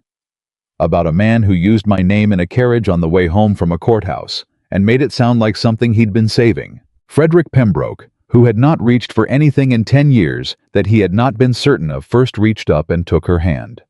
Not dramatically, not with declarations, just her hand held in both of his with the particular care of a man handling something he understands the value of. "I should have offered you more in November," he said. "I should have offered you. You offered me exactly what you had," she said. "I took it, and then we both became more." She looked at their hands. "That is not a bad beginning." He turned her hand over. He looked at it the way he looked at things he was trying to fully understand. "I am asking you," he said carefully, "to give me the opportunity to make this what it should have been from the start. Not an arrangement, not a contract." He lifted his eyes to hers. "I am asking you, Sarah, to let me try to be a husband." She looked at him for a long moment. "Frederick," she said. "Yes. You already are one." The thing that crossed his face then was nothing she had a precise word for. Not relief larger than relief. Not joy quieter than joy. It was the expression of a man who has carried something heavy for so long that the setting down of it feels almost like falling, and the falling is not frightening, and the not frightening is the most surprising thing of all. His hands tightened around hers, just slightly, just enough. The spring assembly was the first Friday of May, held in the village hall that had hosted every social occasion in the county for 50 years. It was not a grand affair, not London, not the season, but it was the event by which the county took the temperature of itself, and everyone who was anyone in 20 miles attended, and what happened there would be talked about for the rest of the spring. Frederick had mentioned it at dinner in April and said, "I think we should go. Not we are required to attend. Not it would be appropriate. We should go in the voice of a man who has decided something and is offering rather than instructing." "I think so too," she'd said. They arrived together. That was the first thing people noticed. Not just that they arrived at the same time in the same carriage, but the way they arrived. Not performed, not careful. Frederick opened the carriage door himself, which was unnecessary and therefore deliberate, and he offered his hand to Sarah in the particular way of a man who is offering something beyond the physical help, and Sarah took it in the particular way of a woman who knows the difference. The room noticed. Rooms always noticed. Mrs. Fenwick was the first to approach them. Warm, direct, a woman who had decided her position early and held it. "Mrs. Pembroke." She clasped Sarah's hand in both of hers. "You look wonderfully well. Fenwick says you've saved him more in drainage costs than he spent on the Northfield in 2 years. She looked at Frederick. "You have excellent taste, Mr. Pembroke. Took you long enough to demonstrate it, but there we are." Frederick accepted this with more grace than Sarah would have predicted. "There we are," he agreed. The evening moved.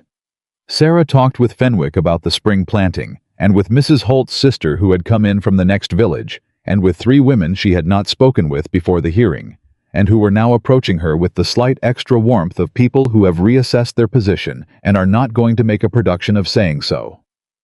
She accepted every conversation with the same directness she brought to everything, because she had not survived 5 months in Pembroke Manor by being anything other than herself, and she was not about to stop now. Across the room she was aware of Frederick. How was talking with the county magistrate Crane, the same man who had dismissed the Whitmore inquiry, and with 2 landowners she recognized from the January tenant meeting. He talked the way he always talked, precisely, attentively, without wasted words.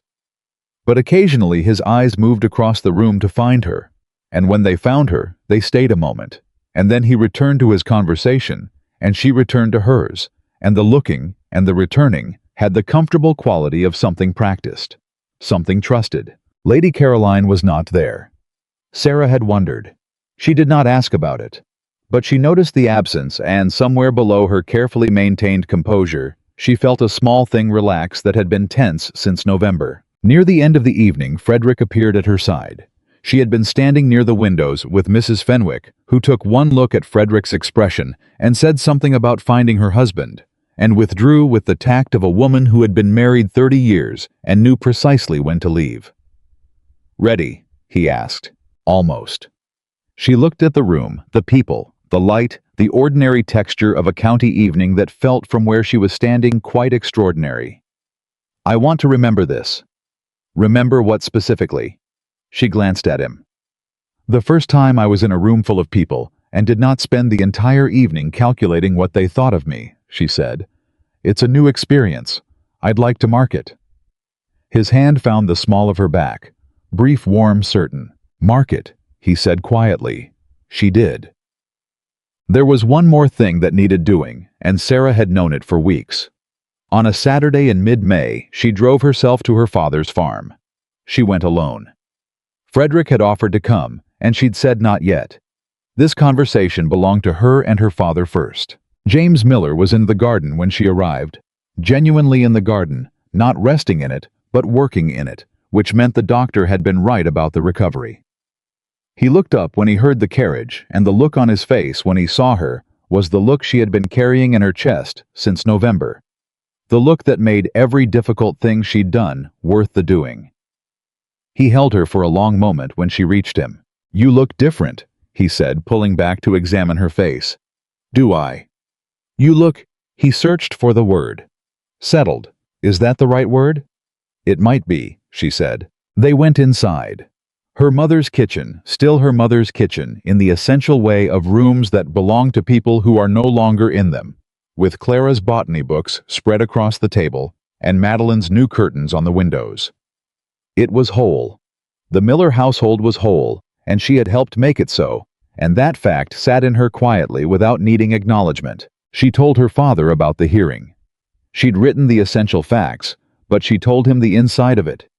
Now what it had felt like to stand in that room, what she'd said, what had happened in the carriage afterward. Her father listened with the complete attention of a man who has learned through difficult experience not to interrupt the important parts. When she finished, he was quiet for a moment. "You love him," he said. Not a question. James Miller, who had read Weather and Soil and his daughter's face for 25 years, did not need it to be a question. "Yes," she said. "And he loves you." "He's getting there." She smiled. "He's a slow man, but he arrives eventually." Her father looked at her for a long time. His eyes were the particular bright of a man who is feeling something large and is keeping it contained because his daughter would be embarrassed by the alternative. "I'm sorry," he said, "for the debt, for the position it put you in." "Don't," she said. I have told you before, I would do it again." "I know you would," he said. "That's the thing about you, Sarah. You always could find the worthwhile thing in the difficult situation." He reached across the table and patted her hand, once the Miller family's version of an embrace. "I'm glad the difficult situation turned out to be worthwhile." She drove home in the late afternoon with the May countryside doing what May countryside did, insisting on itself, all green insistence and long light, and she thought about what worthwhile meant, and how you only knew sometimes what a thing had cost you after you'd discovered what it was worth. Pembroke Manor came into view at the end of the lane. The iron gates. The stone hawks frozen mid-launch going nowhere. She had thought in October that they looked like a warning. She thought now that they looked like sentinels, like guardians of something worth guarding. Frederick was standing at the front steps when she arrived. He had clearly been watching for the carriage, she could tell by the way he was positioned, turned toward the lane rather than toward the house, which meant he'd been waiting. He came to meet the carriage before it stopped fully. "Your father?" he asked when she climbed down. "Well," she said. "Very well." She looked at him. "He said I look settled." "You do," he said. "You've been watching for me." A pause.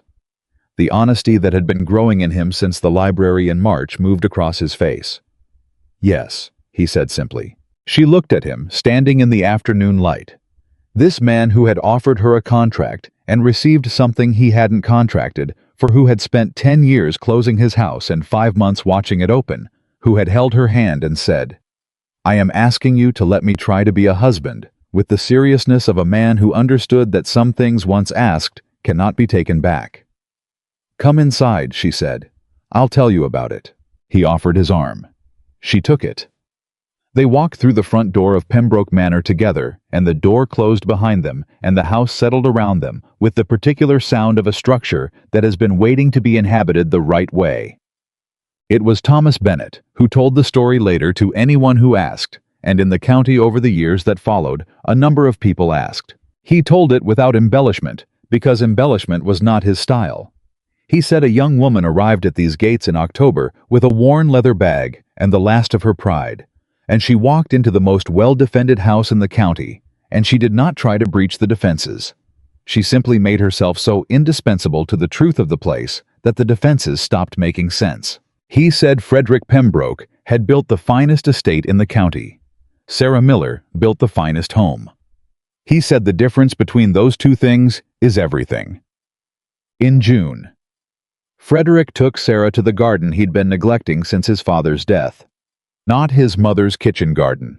A different one older at the back of the east wing that had been his mother's particular domain, and that he had left unattended for 11 years, because entering it had been without his fully acknowledging it too close to entering the grief he'd been too busy to allow himself.